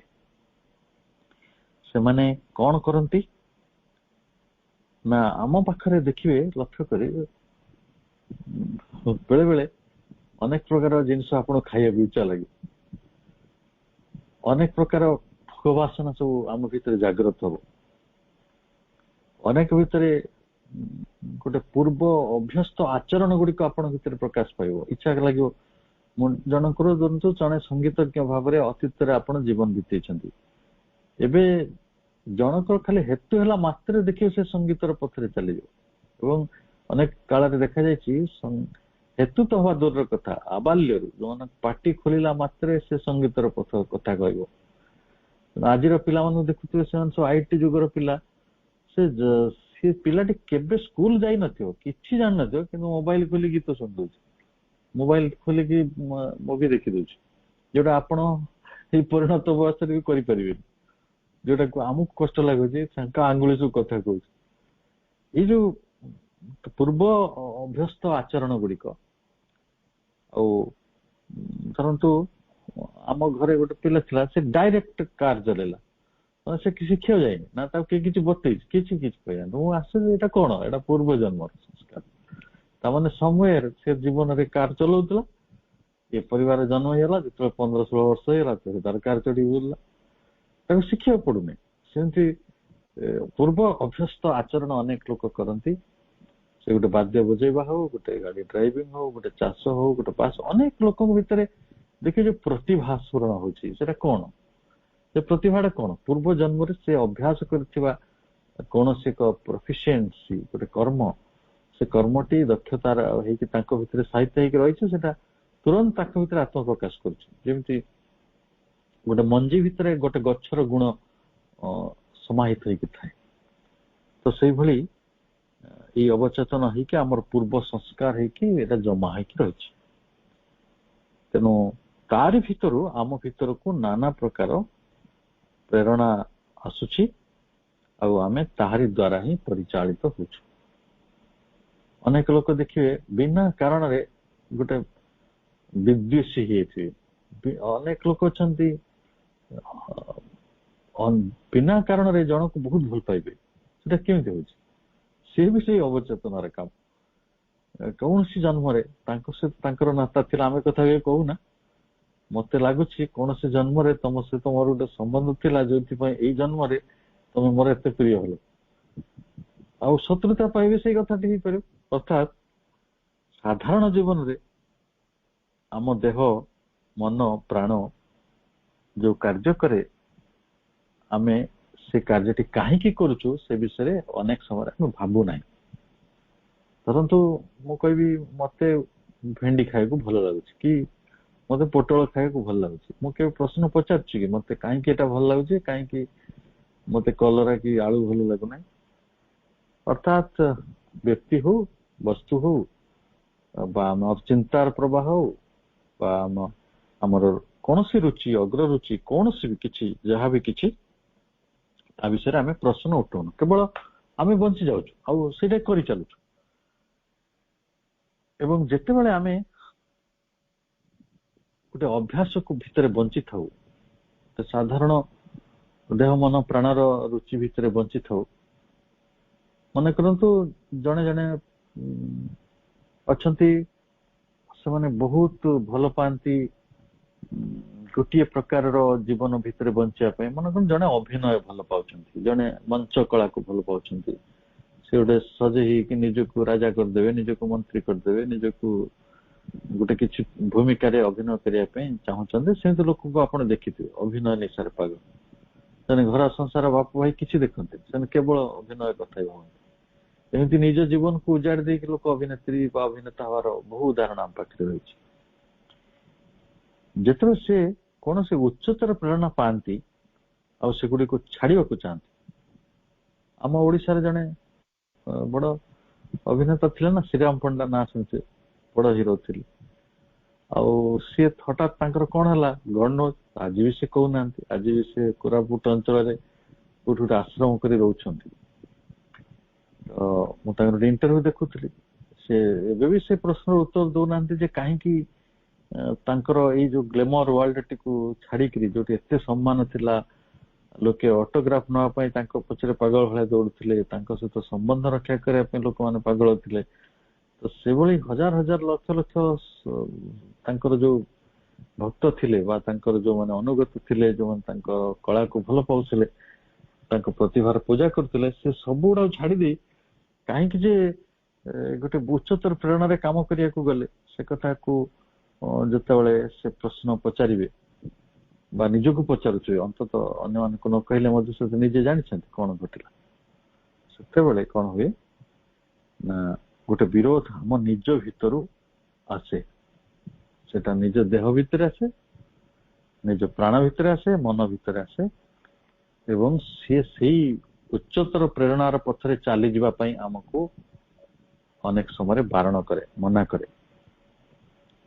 କାହିଁକି ନା ଦେହ ମନ ପ୍ରାଣଟି ସବୁବେଳେ ପରିଚିତ ଅଭ୍ୟାସ ଗୁଡିକୁ ଅନୁସରଣ କରିବାକୁ ଚାହେଁ। ଏଇଟା ହଉଛି ଅବଚେତନାର କାର୍ଯ୍ୟ। ଆମେ ଯଦି ଉଚ୍ଚତର ପ୍ରେରଣା ଭିତରେ ନଥିଲେ ଆଉ ଆଜି ଉଚ୍ଚତର ପ୍ରେରଣା ଭିତରକୁ ଯାଉଛନ୍ତି, ତାହେଲେ ସେମାନେ ଅଭ୍ୟସ୍ତ ବ୍ୟବସ୍ଥା ଭିତରକୁ ଯିବାକୁ ଚାହିଁବେ। ଏଇଟା ହଉଛି ବିଷମ ବିରୋଧ, ନିଜ ଭିତରର ବିଷମ ବିରୋଧ। ସେଇ ବିଷମ ବିରୋଧଟା ହଉଛି, ତାକୁ ସମନ୍ୱୟ କରିବା ହଉଛି ଆମେ ଯାହା ପଢୁଛନ୍ତି ସମନ୍ୱୟ, ହାରମୋନି। ତାହେଲେ ଯେତେବେଳେ ନିଜ ଭିତର ବିରୋଧଟି ଏଇଭଳି ତୀବ୍ର ହେଇଯାଏ, ସେତେବେଳେ ମଣିଷ ଗୁରୁଙ୍କ ଆଶ୍ରୟକୁ ଯାଏ, ଆଉ ଆମେ ସମସ୍ତେ ବି ସେଇ ବାଟରେ ଯାଇଛନ୍ତି। ତେଣୁ ଗୁରୁ କଣ କରୁଥିଲେ, ଯେତେବେଳେ ଦୀକ୍ଷା ଦଉଥିଲେ, ଆମ ପଥରେ ଦୀକ୍ଷାର ବ୍ୟବସ୍ଥା ନାହିଁ, କିନ୍ତୁ ଆମେ ବହୁତ ସ୍ପେସିଆଲି ଦୀକ୍ଷିତ, କାରଣ ଆମର ଏଇ ଦୀକ୍ଷାଟି ଆଜିର ନୁହେଁ, ଜନ୍ମ ଜନ୍ମର ଦୀକ୍ଷା। କିନ୍ତୁ ଯୋଉମାନେ ଲୌକିକ ଭାବରେ ଗୁରୁ କରନ୍ତି, ସେଠି ଯେତେବେଳେ ଦୀକ୍ଷା ନିଆଯାଏ, ସେ ଦୀକ୍ଷାର କାରିକାର ଯଦି ଅନୁଭୂତି ଥିବ, ତାହେଲେ ସେମାନେ କଣ କରନ୍ତି, କହିବେ ଯେ ତମର, ତାଙ୍କର ଆଦେଶ ଗୋଟେ ଥାଏ ଯେ ଯୋଉ ପୂର୍ବ ସଂସ୍କାରଟାକୁ ଛାଡିବ, ତମର ଯୋଉ ପୂର୍ବ ପ୍ରକୃତି ସବୁ ରହିଛି ତାକୁ ଛାଡିବ, ଆଉ କଣ ତ୍ୟାଗ କଲେ ଜଣେ ବେଗଶାଳୀ ଭାବରେ ସାଧନା କରିପାରିବ, ଗୁରୁ ସେଇ କଥାଟିକୁ ବୁଝେଇ ଦିଅନ୍ତି ଏବଂ ଆପଣଙ୍କୁ ସେ ବିଷୟରେ କହି ରଖେ। ପୂର୍ବ ନାମ ଯୋଉଟା ଥାଏ, ଧରନ୍ତୁ ଯେତେବେଳେ ବିବେକାନନ୍ଦ ସନ୍ନ୍ୟାସ ନେଲେ, ତାଙ୍କର ଗୁରୁ ରାମକୃଷ୍ଣ ପରମହଂସଙ୍କ ଠାରୁ, ସେତେବେଳେ ତାଙ୍କର ଯୋଉ ନାଁ ଥିଲା ନରେନ୍ଦ୍ର ଦତ୍ତ, ନରେନ୍ଦ୍ରନାଥ ଦତ୍ତ ପରିବର୍ତ୍ତନ ହେଇକି ହେଲା ବିବେକାନନ୍ଦ। ଅର୍ଥାତ୍ ପୂର୍ବ ଜୀବନର ସବୁ ପରିଚୟ, ପୂର୍ବ ଜୀବନର ସବୁ ସଂସ୍କାରକୁ ସେ ଛାଡିଲେ, ଅବଚେତନାଟାକୁ ଛାଡିଲେ। ଏଇଟା ହଉଛି ନାମ ପରିବର୍ତ୍ତନର ମୂଳ ଉଦ୍ଦେଶ୍ୟ ଥିଲା। ଏପରିକି ରାମକୃଷ୍ଣ ପରମହଂସଙ୍କର ନିଜ ନାଁ ଥିଲା ଗଦାଧର, ସେ ନାମ ପରିବର୍ତ୍ତନ କଲେ। ବହୁତ ସମୟରେ ସେଟା ଲୌକିକ ହେଇଯାଏ, ନାମ ପରିବର୍ତ୍ତନ କରିଦେଲେ, ମୋ ନାଁଟା ମୁଁ ପରିବର୍ତ୍ତନ କରିଦେବି, ତାହେଲେ କଣ ମୁଁ ନିଜେ ବଦଳିଯିବି କି? ତାର ତତ୍ତ୍ୱଟିକୁ ନ ବୁଝିଲେ ଆମେ ସେଇ ଅବଚେତନା ଭିତରେ ନିଜକୁ ବଞ୍ଚୁଥିବା ଏବଂ ସେଇ ଅସଚେତନତା ଭିତରକୁ ଆଉ ନିଜର ଦେହ ମନ ପ୍ରାଣର ଦାବି ଗୁଡିକ ଭିତରକୁ ପ୍ରବେଶ କରି ଯାଉଥିବା। ମୋଟାମୋଟି ଅବଚେତନା ଆମ ଜୀବନରେ ଏଇଭଳି ଗୋଟିଏ କାମ କରେ। ମନେ କରନ୍ତୁ ଆପଣ ଯଦି ଚିତ୍ତଗତ ହେବେ, ଗୋଟିଏ ଧ୍ୟାନ ବା କୌଣସି ଯୌଗିକ ପ୍ରକ୍ରିୟା ଭିତରେ ଆପଣଙ୍କ ଉଦ୍ଧାରର ପଥ ଖୋଜିବେ, ସେତେବେଳେ ସ୍ୱାଭାବିକ ଭାବରେ ଅବଚେତନା ଆସିକି ଆପଣଙ୍କ ପଛରେ ଛିଡା ହବ। ଆଉ ସେ ଅବଚେତନାକୁ ଚିହ୍ନିବା ଆଉ ତାକୁ ସେଇ ବାଟରେ ନିୟନ୍ତ୍ରଣ, ତା ଦ୍ୱାରା ପରିଚାଳିତ ନ ହେଇକି ଆମେ ସେଇ ପଥଟିକୁ ଛାଡିଦବା, ସେଇଟା ହେଲା ପ୍ରକୃତରେ କଣ? ରୂପାନ୍ତର, ପରିବର୍ତ୍ତନ। ଏବଂ ପରିବର୍ତ୍ତନଟି କଣ? ଆମେ ପୁରାତନର ଅଭ୍ୟାସ, ପୁରାତନର ରୁଚି, ଯଦି ତା ଭିତରେ ଭଲପଣ ଅଛି, ଗୁଡନେସ୍, ଅନେକ ଲୋକଙ୍କ ପାଖରେ ଗୁଡନେସ୍ ବି ସେମାନେ କ୍ୟାରି କରୁଥାନ୍ତି, ସେଇଟା ଅବଚେତନରେ ବି ଥାଏ।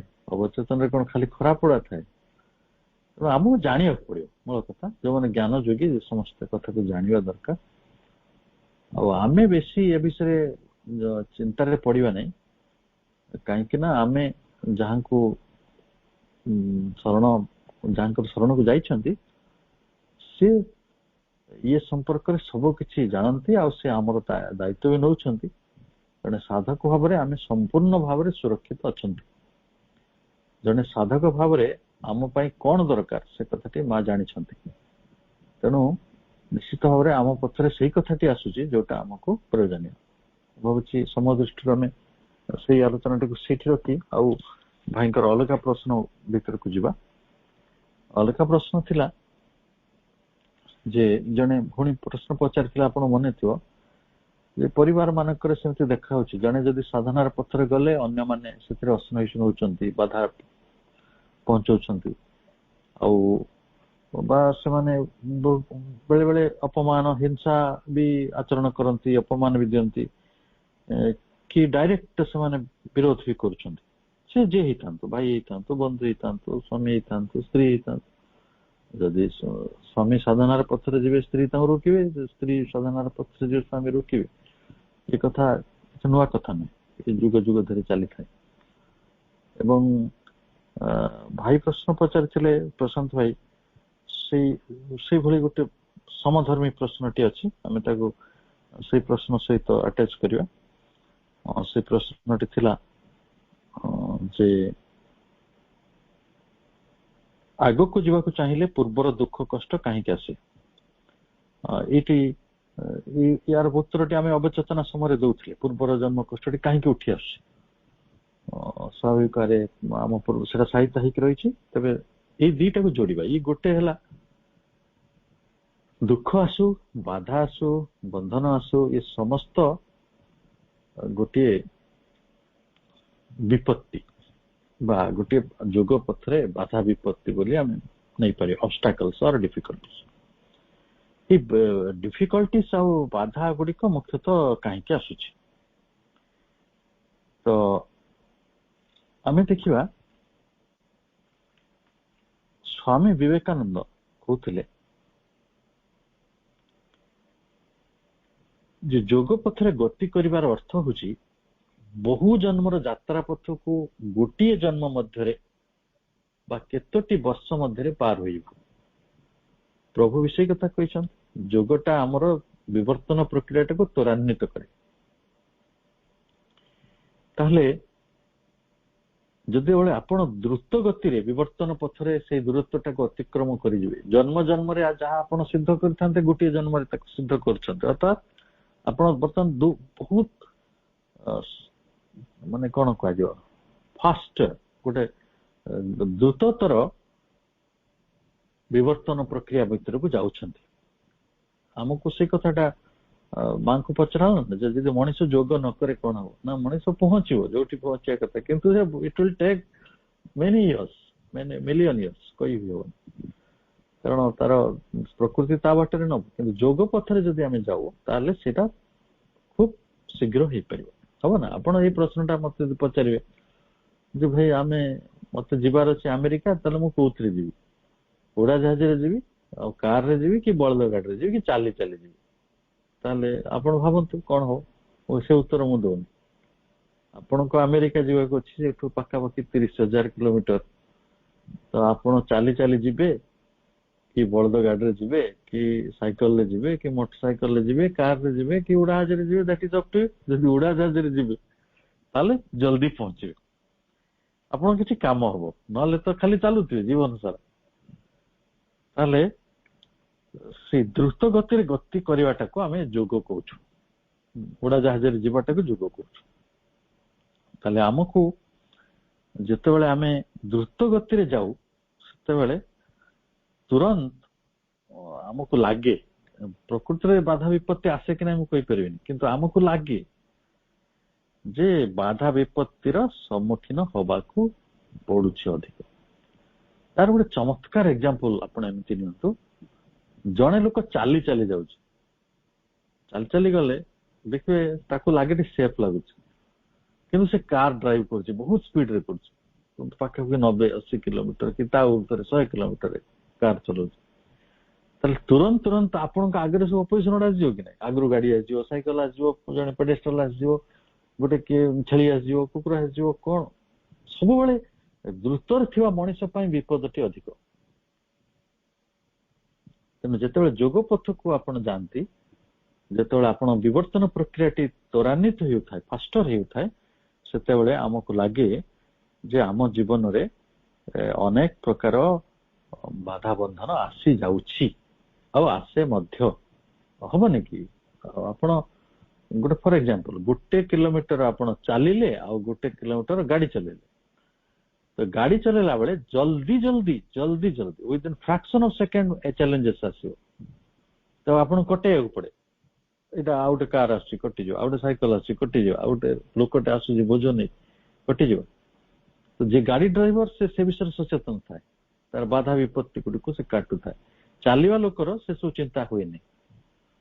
ତେଣୁ ଯୋଉମାନେ ମନ୍ଥର ଗତିରେ ଯାଉଛନ୍ତି ସେମାନଙ୍କ ପାଇଁ ବାଧା ବିପତ୍ତି କମ ହବ। ଯୋଗ ପଥରେ ଆସିଲେ ବାଧା ବିପତ୍ତିଟି ଅଧିକ ଜଣା ପଡିବ। ଆସିବ କି ନାହିଁ ମୁଁ କହୁନାହିଁ। ତେଣୁ ଜଣେ ମହାନ ବ୍ୟକ୍ତିଙ୍କୁ ମୁଁ ସକାଳୁ ଉଦ୍ଧାର କରିବାକୁ ଚାହେଁ। ତାଙ୍କ ନାଁ ହଉଛି ଜନ୍ ବନିୟନ।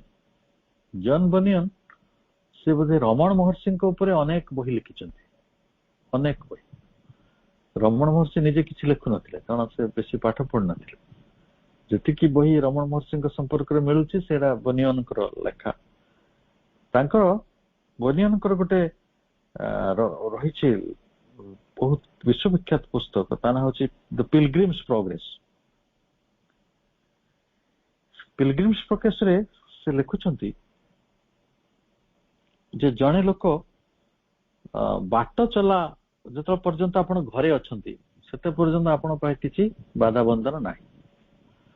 ଆପଣ ଘରୁ ବାହାରିଲେ, ଘରୁ ବାହାରିକି ଯେତେବେଳେ ଚାଲିଲେ, ବାଟରେ ଅରଣ୍ୟ ପଡିଲା, ଜଙ୍ଗଲ ପଡିଲା, ତାପରେ ମନେ କରନ୍ତୁ ଗୋଟେ ନଦୀ ଆସିଲା, ମନେ କରନ୍ତୁ ତାପରେ ଗୋଟେ ମରୁଭୂମି ଆସିଲା, ତାପରେ ଗୋଟେ ବହୁତ ଦୁର୍ଗମ ପାହାଡ ପଡିଲା, ତାପରେ ମନେ କରନ୍ତୁ ଗୋଟେ ବିରାଟ ଜଳାଶୟ ପଡିଲା। ଆଚ୍ଛା, ଏଇଗୁଡାକ ବାଧା ବିପତ୍ତି ନା ବାଧା ବିପତ୍ତି ନୁହେଁ? ଆପଣ ଘରେ ଥିଲେ କଣ ବାଟରେ ନଦୀ ଆସିବ କି? ଆପଣ ଘରୁ ବାହାରିଲା ମାତ୍ରେ ବାଟରେ ନଦୀ ପଡିବ, ଜଳାଶୟ ପଡିବ, ପାହାଡ ପଡିବ, ପର୍ବତ ପଡିବ, ଅରଣ୍ୟ ପଡିବ।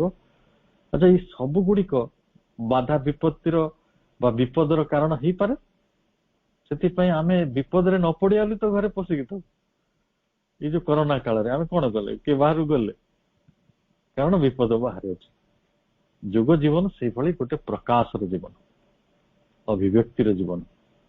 ଯେତେବେଳେ ଆପଣ ପ୍ରକାଶମୟତା ଭିତରକୁ ଯିବେ, ସେଇଠି ଆଉ ଏଇ ସୁଖ ଶାନ୍ତିଟି ଖୋଜିଲେ ହବନି। ସେଇଠି ସବୁ ଜିନିଷ ସଙ୍କଟପୂର୍ଣ୍ଣ ଏବଂ ସବୁ ଜିନିଷ ଆପଣଙ୍କ ପଥରେ ଛିଡା ହବ। ଏବଂ ଏଇଭଳି ଗୋଟେ ଉପମାକୁ ସିଏ ତାଙ୍କର ଏଇ ପୁସ୍ତକରେ ଲେଖିଛନ୍ତି। ଆଉ ବାବାଜୀ ମହାରାଜଙ୍କୁ ଯଦି ଉଲ୍ଲେଖ କରିବା, ସିଏ ବୋଧେ ସାଧନା ସମ୍ପର୍କରେ ବାଧାବିଘ୍ନ ସମ୍ପର୍କରେ ସବୁଠାରୁ ବେଶୀ ଜଣେ ପ୍ରାମାଣିକ ବ୍ୟକ୍ତି। ସେ କହୁଥିଲେ ଯେ ବାଧାବିଘ୍ନଟା ଦି ପ୍ରକାର, ଯୋଉଟା ଆମ ଘରେ ଘଟୁଛି। ଆପଣ ଦେଖିବେ ଗୋଟେ ପ୍ରହ୍ଲାଦଙ୍କ କଥା। ପ୍ରହ୍ଲାଦ ବିଷ୍ଣୁ ଭକ୍ତ ଥିଲେ, ତାଙ୍କ ବାପା ଶିବ ଭକ୍ତ ଥିଲେ। ତ ଶୈବ ମାନଙ୍କର ବୈଷ୍ଣବ ମାନଙ୍କର ପଡୁନଥିଲା, ଯୁଦ୍ଧ ହଉଥିଲା, ୱାର। ଏପରିକି ଦେଖନ୍ତୁ ଆଜି ଆମେ ଆତଙ୍କିତ ହଉଛୁ ଯେ ଆମକୁ ଅଲଗା ଧର୍ମ ଲୋକମାନେ ଆସିକି ଅସୁବିଧାରେ ପକେଇ ଦଉଛନ୍ତି। ଆମେ ଚିନ୍ତିତ ହଉଛୁ ହିନ୍ଦୁ ମାନେ ଯେ ଆମକୁ ଖ୍ରୀଷ୍ଟିଆନ ଲୋକମାନେ ଆସି ଅସୁବିଧାରେ ପକେଇଲେ, ଆମକୁ ମୁସଲମାନ ମାନେ ଆସି ଅସୁବିଧାରେ ପକେଇଲେ। କିନ୍ତୁ ଭାଇ ଭଉଣୀ ମାନେ, ମୁଁ ଆପଣଙ୍କୁ ମନେ ପକେଇ ଦିଏ, ଯେତେବେଳେ ମୁସଲମାନ ମାନେ ଆସିନଥିଲେ, ଯେତେବେଳେ ଖ୍ରୀଷ୍ଟ ମାନେ ଆସିନଥିଲେ, ସେତେବେଳେ ବି ଆମେ ଆମ ଭିତରେ ଲଢୁଥିଲେ। ଶୈବ ସମ୍ପ୍ରଦାୟ ଯୋଉମାନେ ଶିବଙ୍କୁ ଭଲ ପାଆନ୍ତି, ଶାକ୍ତ ସମ୍ପ୍ରଦାୟ ଯୋଉମାନେ ଶକ୍ତିର ଉପାସକ, ଆଉ ଯୋଉମାନେ ବୈଷ୍ଣବ, ଏମାନଙ୍କ ଭିତରେ ଯୁଦ୍ଧ ହେଇଛି, ୱାର। ଏବଂ ତାର ଗୋଟେ ବଡ ନିଦର୍ଶନ ହଉଛି ବାପ ପୁଅର ବିଭେଦ, ହିରଣ୍ୟକଶ୍ୟପ ଆଉ ପ୍ରହ୍ଲାଦଙ୍କର ବିଭେଦ। ହିରଣ୍ୟକଶ୍ୟପ ଶିବଙ୍କୁ ଭଲ ପାଉଥିଲେ, ସେ ଶୈବ ଥିଲେ। ପ୍ରହ୍ଲାଦ ବିଷ୍ଣୁଙ୍କୁ ଭଲ ପାଉଥିଲେ, ସେ ବୈଷ୍ଣବ ଥିଲେ। ଏପରି ହେଲା ଯେ ନିଜ ପୁଅକୁ ବି ସେ ନିଆଁରେ ଫିଙ୍ଗିଦେଲେ। ଏଭଳି ନିଷ୍ଠୁର କଥା ଧର୍ମ ନାଁରେ ହେଇପାରେ? ତ ମୁଁ ତାକୁ ସେଇ ଦୃଷ୍ଟିକୋଣରୁ ଦେଖୁଛି, ମୋ ଦୃଷ୍ଟିଟି ସେଇ ବାଟରେ ଯାଉଛି। ତେଣୁ ପ୍ରହ୍ଲାଦଙ୍କ ପାଇଁ ସେଇଟା ବାଧାବନ୍ଧନ ଥିଲା କି ନଥିଲା? ଥିଲା ନା। କିଏ ତାଙ୍କର ବିରୁଦ୍ଧାଚରଣ କରୁଥିଲେ? ନିଜର ଜନ୍ମ ଦେଇଥିବା ନିଜର ପିତା, ଯିଏ ଉଦ୍ଧାର କହିପାରିଥାନ୍ତେ, ସେ ବିନାଶକର ଭୂମିରେ ଆସିଗଲେ। ତ ସେ ପୁଣି ଯୋଉ ଗୋଟେ ମାର୍ଗ ଦେଇକି, ଦ୍ୟାଟ୍ ମାର୍ଗ ଅଫ୍ ଟଲରେନ୍ସ, ଦ୍ୟାଟ୍ ମାର୍ଗ ଅଫ୍ ଫେଥ୍, ଭଗବାନଙ୍କ ପ୍ରତି ତାଙ୍କର ଅସୀମ ଶ୍ରଦ୍ଧା, ଅସୀମ ଭକ୍ତି, ଅସୀମ ଆସ୍ଥା କାରଣରୁ ପ୍ରଭୁ ଦିନେ ସେଇ ଖମ୍ବ ଭିତରୁ ପ୍ରକାଶ ଥିଲେ ନୃସିଂହ ରୂପରେ। ସେ କହୁଛନ୍ତି, ତ ଭଗବାନ ସହ କୋଉଠି ଅଛନ୍ତି? ନା ସବୁଆଡେ ଅଛନ୍ତି। ଏଇ ଖମ୍ବ ଭିତରେ ଅଛନ୍ତି ନା ଅଛନ୍ତି? ଏ କାହାଣୀ ଆମେ ଶୁଣିଛନ୍ତି। ଅର୍ଥାତ୍ ଯେତେବେଳେ ଆପଣଙ୍କର ବିଶ୍ୱାସଟିକୁ ସୁଦୃଢ କରିବା ପାଇଁ ଏଇଭଳି ବାଧାବନ୍ଧନର ପ୍ରକ୍ରିୟା ଗୁଡିକ ଆମ ପାଖରେ ଆସୁଛି, ଏଗୁଡିକ ହେଲା ଟେଷ୍ଟ ଅଫ ୟୁର ସାଧନା। ଜୀବନରେ ବହୁତ କଥା ଆସିବ ଯୋଉଡାକ ଆପଣ ସହି ବି ପାରିବେନି। ଜଣକୁ ଜୀବନ୍ତ ନିଆଁରେ ପକାଯିବ, ଯେ ତା ହାତ ଗୋଡ ବାନ୍ଧିକି ତାକୁ ନିଆଁରେ ପକାଯିବ, କାରଣ ସେ ଭଗବାନଙ୍କୁ ଭଲ ପାଏ। ତ ସେଇଭଳି ସ୍ଥିତି ଆସିବ କି ନାହିଁ? ନିଶ୍ଚିତ ଆସିବ। କିନ୍ତୁ ସେ କୋଉ ଲକ୍ଷ୍ୟ ନେଇ ଆସିଛି, ସେଇ କଥାଟିକୁ ଆମକୁ ଦେଖିବାକୁ ପଡିବ। ଯେତେବେଳେ ରୂପାନ୍ତର ପଥରେ ଆମେ ଯାଉଛୁ, ଅଧିକ ଦ୍ରୁତ ବେଗରେ ଆମ ଭିତରେ ଗତି ହଉଛି, ଆମ ପ୍ରଗତି ହଉଛି। ତେଣୁ ଆମ ପାଖରେ ରିସ୍କ, ଆମ ପାଖରେ ଅବଷ୍ଟାକଲ୍ସ, ଆମ ପାଖରେ ବାଧାବନ୍ଧନ ଗୁଡିକ ଜଲ୍ଦି ଜଲ୍ଦି ଆସିବ, ବେଶୀ ବେଶୀ ଆସିବ। ତ ଏଇ ଯୋଉ ବାଧାବନ୍ଧନକୁ ଦୂରେଇ ଦେବା ପାଇଁ ଆମେ ଯୋଗ କରୁନାହୁଁ। ଆମେ ଯୋଗ କରୁଛୁ ଆମ ଲକ୍ଷ୍ୟ ପଥରେ ପହଞ୍ଚିବା ପାଇଁ। ଆମ ଲକ୍ଷ୍ୟ ପଥରେ ପହଞ୍ଚିବା ଯୋଉମାନଙ୍କର ଲକ୍ଷ୍ୟ, ସେମାନେ ମଝିରେ ଆସିଥିବା ବାଧାବନ୍ଧନ ଗୁଡିକୁ ଦେଖିବେ ନାହିଁ। ଏବଂ ବାଧାବିଘ୍ନ ଦୁଇ ପ୍ରକାର। ଗୋଟେ ବାଧାବିଘ୍ନ ବାହାରୁ ଆସୁଛି। ମନେ କରନ୍ତୁ, ମୁଁ ପାଠ ଚକ୍ର ଯାଏ, ଆମ ଘରେ କେହି ରାଜି ନାହାନ୍ତି, ଆଉ ମୁଁ ମାଙ୍କୁ ଡାକୁଛି, ତାକୁ ନେଇ ସେ ଅନୁଭୂତି, ଭାଇ କି ଅପା ଆପଣ ମାନଙ୍କର ଯେମିତି, ମୋର ବି ସେମିତି। ମୋର ଗୋଟେ ଭଣଜା ପିଲା ଅଛି, ମୁଁ କହିବାରେ କିଛି କଷ୍ଟ ବି ନାହିଁ। ସେ ବହୁତ ଉଚ୍ଚ ଶିକ୍ଷିତ, ସେ ଗୋଟେ ସେଣ୍ଟ୍ରାଲ ୟୁନିଭର୍ସିଟିରେ ପାଠ ପଢିଲା। ସେ ଘରେ କହିଲା, ଶ୍ରୀମା ଶ୍ରୀମନ୍ତ ଏମାନେ ସବୁ ମନୁଷ୍ୟ, ତ ତାଙ୍କୁ ସବୁ ତମେ କାହିଁ ପୂଜା କରୁଛ ଭଗବାନ କହିକି, ବା ଦିବ୍ୟ କହିକି ତମେ କାହିଁ ପୂଜା କରୁଛ? ଏଇଟା ସବୁ ତମର ମୂର୍ଖତା। ଏଭଳି ଅନେକ ଲୋକ ବି ଭାବି ପାରନ୍ତି, ଭାବିବାର ଦୁଃସାହସ ବି କରନ୍ତି। ସେମାନଙ୍କୁ ଆମେ ଆଦୌ ପ୍ରତିକ୍ରିୟା ପ୍ରକାଶ କରିବା ନାହିଁ, କାରଣ ଜଣେ ପ୍ରଭୁଙ୍କୁ ଯିଏ ଯେମିତି ଦେଖେ ସେମିତି ହିଁ ଦିଶନ୍ତି ତାକୁ। ତେଣୁ ସ୍ୱାଭାବିକ ଭାବରେ ଆମେ ସେଇ ମାନ ଅପମାନରେ ଯିବାନି, କାରଣ ଆମର କାମ ହଉଛି, ସେ କଥାଟି କାହିଁକି ଆସିଲା ନା ଆମର ପ୍ରେମଟିକୁ ପ୍ରମାଣିତ କରିବା ପାଇଁ ଯେ ଆମେ ଐକାନ୍ତିକ ପ୍ରେମରେ, ଐକାନ୍ତିକ ନିଷ୍ଠାରେ ଅଛୁ କି ନାହିଁ। ଆମେ ଯଦି ଦୋହଲି ଯିବା, ତା ସାଙ୍ଗେ ଝଗଡା କରିବା, ତା ପ୍ରତିକ୍ରିୟାରେ ପଶିଲା, ତାହେଲେ ଆମେ ଆମ ଲକ୍ଷ୍ୟ ପଥରେ ରହିଯିବା। ଦେଖନ୍ତୁ, ଗୋଟେ କାର ଡ୍ରାଇଭ କଲା ବେଳେ ଆପଣଙ୍କ ଆଗରେ ଗୋଟେ ଟ୍ରକ୍ ଆସିଗଲା, ଆପଣ ସେଇଠି ଅଟକି ଗଲେ କି? ଟ୍ରକ୍ ଟାକୁ କାଟିକି କେମିତି ଆଗକୁ ଯିବେ? କାରଣ ଆପଣ ତ ଆଗରେ ପହଞ୍ଚିବାର ଅଛି, ଲକ୍ଷ୍ୟରେ ପହଞ୍ଚିବାର ଅଛି ନା। ଆପଣ ତ ବାଧାବନ୍ଧନକୁ ଦେଖିବାର ନାହିଁ, ସେ ଟ୍ରକ୍ ଆସିଲା କି ଟ୍ରେନ ଆଇଲା, ଆମର କିଛି ଯାଏ ନାହିଁ। ତେଣୁ ଆମେ ସେଭଳି ଗତି କରୁଥିବା। ତ ଏଇ ଯୋଉ ବାହାରର ବାଧାବିଘ୍ନ ଗୁଡିକ ଦୂର କରିବା ପାଇଁ, ଯେମିତି ପରିବାରରେ କଷ୍ଟ ହଉଛି, ପାଖ ପଡିଶାରେ କଷ୍ଟ ଦିଆଯାଉଛି, ବା ଆପଣ ସାଙ୍ଗସାଥିରେ ବି ତ ମାନେ କଷ୍ଟ ହବ। ଲୋକେ ଆପଣ କଥା କଥାରେ କହିବେ ଇଏ ଆସିଗଲେ ପାଠ ଚକ୍ର ବାଲା, ଏକ ଅପମାନରେ ଆପଣ ଶୁଣୁଥିବେ। ତ ସେତେବେଳେ ସେଇ ସାଧନାଟି କରିବା ପାଇଁ ଲୋକେ ଏଇ ସଂସାରଟାକୁ ଛାଡିକି, ସଂସାର ଛଡା ହେଇକି ଅରଣ୍ୟରେ ଯାଇକି ରହୁଥିଲେ। କିନ୍ତୁ ସେ ଦିନ ଆଉ ତ ନାହିଁ, ଯୋଉଟା ଅରଣ୍ୟ ବି ନାହିଁ, ଆଉ ଅରଣ୍ୟରେ ଯାଇକି ରହିବାର ସୁବିଧା ବି ନାହିଁ। ତେଣୁ ଆପଣ ଏଇ ସଂସାରରେ ରହିବେ ମାନେ ସେଇ ତାପଟାକୁ ଆହୁରି ଭୋଗ କରିବେ। ଏଇଟା ହେଲା ବାହାରର ବାଧାବିଘ୍ନ। ଆଉ ଯୋଉ ଭିତରର ବାଧାବିଘ୍ନ, ଯୋଉ ବିଷୟରେ ଆମେ ସକାଳୁ ବି ଆଲୋଚନା କରୁଥିଲେ, ନିଜ ଭିତରର ଯୋଉ ଅବଚେତନା, ନିଜ ଭିତରର ଯୋଉ ନାନା ପ୍ରକାର ସବୁ ଇମ୍ପଲ୍ସ ରହିଛି ଆମ ଭିତରେ, ଆବେଗ ଗୁଡିକ ରହିଛି, ଆମର ପ୍ରତିକ୍ରିୟା ସବୁ ରହିଛି, ଆମ ନିଜ ଭିତରେ ନାନା ପ୍ରକାର ଦୁଃଖାନୁଭୂତି ରହିଛି, ଅପ୍ରାପ୍ତି, ଅସୁଖ, ଯାହା ଯାହା ୟୁ ନୋ ୟୁର ନେଗେଟିଭ୍ସ। ତେଣୁ ସେଗୁଡିକ ମଧ୍ୟ ଆମ ପଥରେ ବାଧା ବନ୍ଧନ ହେଇକି ଛିଡା ହୁଏ। ଆଉ ତୃତୀୟ ବାଧା ବନ୍ଧନ ଆଉ ଗୋଟେ ସ୍ତରରେ ଆସେ, ଯେତେବେଳେ ଗୁରୁ ଦେଖନ୍ତି, ପ୍ରଭୁ ଦେଖନ୍ତି ଯେ ଇଏ ମଣିଷର କିଛି ଉତ୍ଥାନ ହେଲା, ମାନେ ତାକୁ କିଛି ଟେଷ୍ଟ ଦିଅନ୍ତି। ସେ ବି ମାନେ ପ୍ରକୃତି ସ୍ତରରୁ ବା ଗୋଟିଏ ମାନେ କଣ କହୁଛି ଦିବ୍ୟ ସ୍ତରରୁ ବି ସେଭଳି ଡିସେଣ୍ଡ କରିପାରେ। ଆପଣଙ୍କୁ ଶ୍ରୀ ଅରବିନ୍ଦଙ୍କ ଗୋଡ ଯେତେବେଳେ ଭାଙ୍ଗିଲା, ଆମେ ତାକୁ କୋଉ ଶ୍ରେଣୀରେ ନବା? ତ ଯେତେବେଳେ ସେ ବିଶ୍ୱ ଲୀଳାଟିକୁ ନିୟନ୍ତ୍ରିତ କରିବାକୁ ଲାଗିଲେ, ବିଶ୍ୱଯୁଦ୍ଧର ଘନଘଟା ଭିତରେ ସମଗ୍ର ପୃଥିବୀ ଗୋଟେ ଧ୍ୱଂସ ଭିତରକୁ ପ୍ରବେଶ କରୁଛି, ସେ ତାଙ୍କ ଯୋଗ ଶକ୍ତିଟିକୁ ପ୍ରୟୋଗ କରୁଛନ୍ତି ଅସୁର ଶକ୍ତିର ବିନାଶ ହଉ। ତ ସେତେବେଳେ ତାଙ୍କ ପକ୍ଷକୁ ବାଧାଟି କେମିତି ଆସିଥିଲା? ତ ସେମିତି ଯଦି ବାଧା ବି ଆସିପାରେ, ସେଗୁଡିକ ଅତି ଉଚ୍ଚତର ସାଧକ ମାନଙ୍କ କ୍ଷେତ୍ରରେ ଘଟେ, ଆମ କ୍ଷେତ୍ରରେ ଘଟିବ ନାହିଁ। ଆମେ ମାଙ୍କର ସୁରକ୍ଷା ଭିତରେ ଅଛନ୍ତି। ତେଣୁ ଆମେ ଏ ବିଷୟରେ ନିଜକୁ ଯେତେ ସମ୍ଭାଳିକି ରଖିବା। ଆଉ ପୂର୍ବର ଦୁଃଖ କଷ୍ଟ ଆସିବ, ସେଥିରେ ବେଶୀ ବ୍ୟସ୍ତ ହବା ନାହିଁ। ଆଉ ଆମେ ପ୍ରକୃତରେ ସେ ବିଷୟରେ ସ୍ଥିର ରହିବା। ଆଉ ଆମେ ଆଉ ଶେଷ ପ୍ରଶ୍ନକୁ ଆଜିର ଆସୁଛେ। ଶେଷ ପ୍ରଶ୍ନ ଥିଲା ଯେ ଥଟ୍ଟାରେ ବି ନେଗେଟିଭ ବା ନକାରାତ୍ମକ କଥା କହିବା ଉଚିତ ନୁହେଁ, ତାର ଖରାପ ପ୍ରଭାବ ପଡିବ, ଏହା କିପରି ହୁଏ? ସେଇଟା ତ ଗୋଟେ ଆଟିଚ୍ୟୁଡିନାଲ ବିଷୟ। ଆମେ ଅନ୍ୟକୁ ଆଲୋଚନା କଲେ ଅନ୍ୟମାନଙ୍କ ବିଷୟରେ ନକାରାତ୍ମକ ଭାବନା ଆମ ଭିତରେ ତିଆରି ହୁଏ। ସେ ଖରାପ ବା ସେ ଭଲ, କାରଣ ସେ ତ ଆମର ଲକ୍ଷ୍ୟ ନୁହେଁ। ଏଇଟା ଚିତ୍ତର ଗୋଟେ ଅବସ୍ଥା ଯେ ଆମେ ତା ସହିତ ଆଟାଚ ହେଇଯାଉ। ମନେ କରନ୍ତୁ ମୁଁ ଗୋଟେ ଜାଗାରେ ଚାକିରି କରେ, ସେ ଜାଗାରେ ମୋର ଜଣେ ଡାଇରେକ୍ଟର ଅଛନ୍ତି କି ମୋର ଜଣେ ହାୟର ବସ୍ ଅଛନ୍ତି, ମୁଁ ତାଙ୍କୁ ନେଇକି ନକାରାତ୍ମକ ହଉଛି, ସେ ଲୋକ ଭଲ ନାହିଁ ବା ଖରାପ ନାହିଁ। ଆଜ୍ଞା ମୁଁ ପ୍ରଶ୍ନ ପଚାରେ, ମୁଁ ତାଙ୍କ ପାଖକୁ କାହିଁକି ଆସିବି? ମୋର କିଛି ଆବଶ୍ୟକ ଅଛି ବୋଲି ତ ମୁଁ ଆସିଛି ନା। ବହୁତ ବାଟ ଅଛି ଆମେ ତା ଭିତରୁ ମୁକ୍ତ ହବାର। ଆଉ ସେଭଳି ନେଗେଟିଭ ର ସଂସ୍ପର୍ଶ ଆସିଲେ ତ ନେଗେଟିଭ ହବ।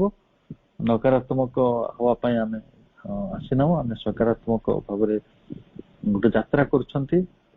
ତେଣୁ ଆମେ ଯେତେବେଳେ ଯୋଗ ପଥରେ ଆସିଲେଣି, ଆମେ ସମସ୍ତଙ୍କୁ କିଭଳି ମାଙ୍କର ଦୃଷ୍ଟିରେ ଯେଭଳି ସେ ସମସ୍ତଙ୍କୁ ବାସୁଦେବମୟ ବା ପ୍ରଭୁ ଯେଭଳି ଆମକୁ ସମସ୍ତଙ୍କୁ ଉପଦେଶ ଦେଇଛନ୍ତି, ସବୁ ଭୂତ ମାନଙ୍କ ମଧ୍ୟରେ, ସବୁ ପ୍ରାଣୀ ମାନଙ୍କ ମଧ୍ୟରେ ଭଗବାନଙ୍କର ଉପସ୍ଥିତି ରହିଛି। ଡାଇରେକ୍ଟ ସେଇଂ ତାଙ୍କର ରହିଛି ଯେ ଗୋଟେ ମନୁଷ୍ୟ ଆଉ ଗୋଟେ ବିରାଡି ଭିତରେ ପାର୍ଥକ୍ୟ ନାହିଁ।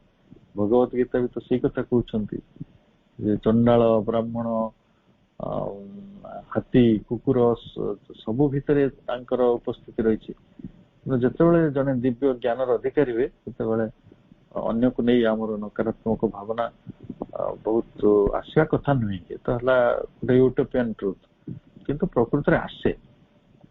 ମନେ କରନ୍ତୁ ଆପଣ ଗଲେ ଘରେ, ଜଣେ ଲୋକ ବହୁତ କିଛି ଖରାପ ବ୍ୟବହାର କରୁଛି, ଗାଳି ମନ୍ଦ କରୁଛି, ବଡ କ୍ରୋଧିତ ଅଛି। ଆପଣ ସେ ସମୟରେ ନିଜକୁ ନିୟନ୍ତ୍ରଣ କରିବା ବା ଠିକ ଭାବନା ଭିତରେ ନିଜକୁ ନବା ଗୋଟେ ଜଟିଳ ପ୍ରକ୍ରିୟା, ସେ ସମ୍ଭବ ନୁହେଁ। ତାହେଲେ ସେ ସ୍ଥାନରେ ଆପଣ କଣ କରିବେ ଯେ ଆମେ ନିଜେ ବି ଟିକେ ଆନ୍ଦୋଳିତ ହେଇଯାଉ। हाँ किसी समय पाई हुए आम आंदोलित हो जाई पारती स्वाभाविक, कारण आम मनुष्य, आम तो देवता नुहे बा आम निज से नुहति, तेणु आम से पथरे अच्छा पथिक अच्छा किसी समय पाई प्रतिक्रिया आसिले आम पुणी सचेतन हो मां को मन पकेवा बा तांको जो मार्ग रही से मार्ग रे जीवा और चेष्टा करिया निजको अन्य मानक ठारो नेगेटिव रु बचेगा। आ विद्वेष तो बहुत खराब कथा, जो माने ताको पालंती, जो माने ताको प्रसारित करंती, अनेक लोक खाली विद्वेष पालंती नहीं, बहुत लोक से विद्वेष पूर्ण कर दियंती। सेथिपाई तो सब राइट हुए, सेथिपाई तो युद्ध हुए। युद्ध किए करे? ये मानव जन्मर 5000 6000 वर्ष इतिहास भितर 3000 वर्ष मनुष्य बंची कि नहीं 5000 युद्ध कर सारा, 5000 खाली एनलिस्टेड एमती माने जदि साई पड़िशार युद्ध को मिसा से युद्ध को सब गणी हेबनी। साई गाँ भितर सब लड़ाई हुए, गोटे यही जाति सहित से जातिर लड़ाई हुए, यही धर्मर लोक सहित से धर्मर लड़ाई हुए। तो यही तो सही नकारात्मक भावना भितर सब आसुची। तेणु साधक सब बियॉन्ड भायोलेंस जीव, अन्य को भूल बुझवा, अन्य को गोटे प्रकार निर्म कर देखा, निजको सुप्रियोरिटी भितर को आनिबा, ये सब गुड़िक बहुत निजपाई भी क्षतिकारक विषय। तेणु माँ डायरेक्ट टीचिंग ए विषय रही, जो मैंने माँ मानसिक तपस्या पढ़ुंट, माँ प्राणिक तपस्या पढ़ुंट, से इस विषय बहुत क्लारिटी आसीज। शिक्षा बहीटी समस्ते पाखरे रखु, से चारोटी प्रकार तपस्यार कथा, शरीर साधना, प्राणर साधना, मनर साधना, चैत्यर साधना, ए संपर्क में कहुई, चारि प्रकार सिद्धिर कथा कहुई, बहुत सिंपलेस्ट फॉर्म रे, सबुठ सरल भाव। किंतु कौन सतर एटा संभव हो मो जीवन तमाम मत जी वर्ष हेलाणी मु समस्त कहे गोटे प्रतिक्रिया छाड़ी दियो, कारण यही जीवनटा यही घटनाटा गोटे तात्कालिक, एटा आज अच्छी काली ना, कौन से संबंध ये पृथ्वी रे स्थायी हो पार हो ना, वो भी नहीं। कारण आमको तो जन्म पर जन्म यात्रा करिया पड़ुछ ना, यही जन्म रे जन सहित संबंध अच्छे, सेटा कौन आर जन्म रे करी हो कि? तेना आम बेसी ओरिड हवानी, कारण एटा तो मिलियंस गोटे इनफाइनाइट यात्रा ना। तो अनंत यात्रा पथरे छोट छोट घटना को नहीं व्यस्त हवा, विव्रत हवा, चिंतित हवा, भांगी पड़ा, निजको नष्ट कर पकेवा, अन्य को नष्ट कर पकेवा, कोर्ट कचेरी पुलिस थाना, ये मनुष्यर कौन अवस्था केवल मनुष्य ही जाने। तेणु आम कि माँ सब गोटे कथा कहते, तुम अजथा आवेग गुड़िक अननेसेसरी इमोशंस गुड़िक छाड़ी, तेणु अन्य प्रति जो भूल भावना गुड़िक से गोटे नकारात्मक भावना। आम समाज रे शांति, आम परिवार रे अशांतिर एटा मूल कारण। आज सासू बो को भल पाई पारनी, बो सासू भल पाई पारनी, ननंद भाउज भल पाउनी, भाउज ननंद भल पाउनी, भाई भाई भितर पड़ुनी, बाप पुओ भितर पड़ुनी, ये सबू यही तार कारण जे अन्य किए क्या नकारात्मक भाव आलोचना कलानी, किए क्या नकारात्मक भाव भाविला। थट्टा करवाटा गोटे बहुत माने खराब जिनस, और जे थट्टा करे सावधान रहा उचित, जे आमे एक्जाक्टली सही चेतना भितर को बा सही परिस्थिति भितर को निश्चय निश्चय निश्चय जीवा, त्रिवार शब्द।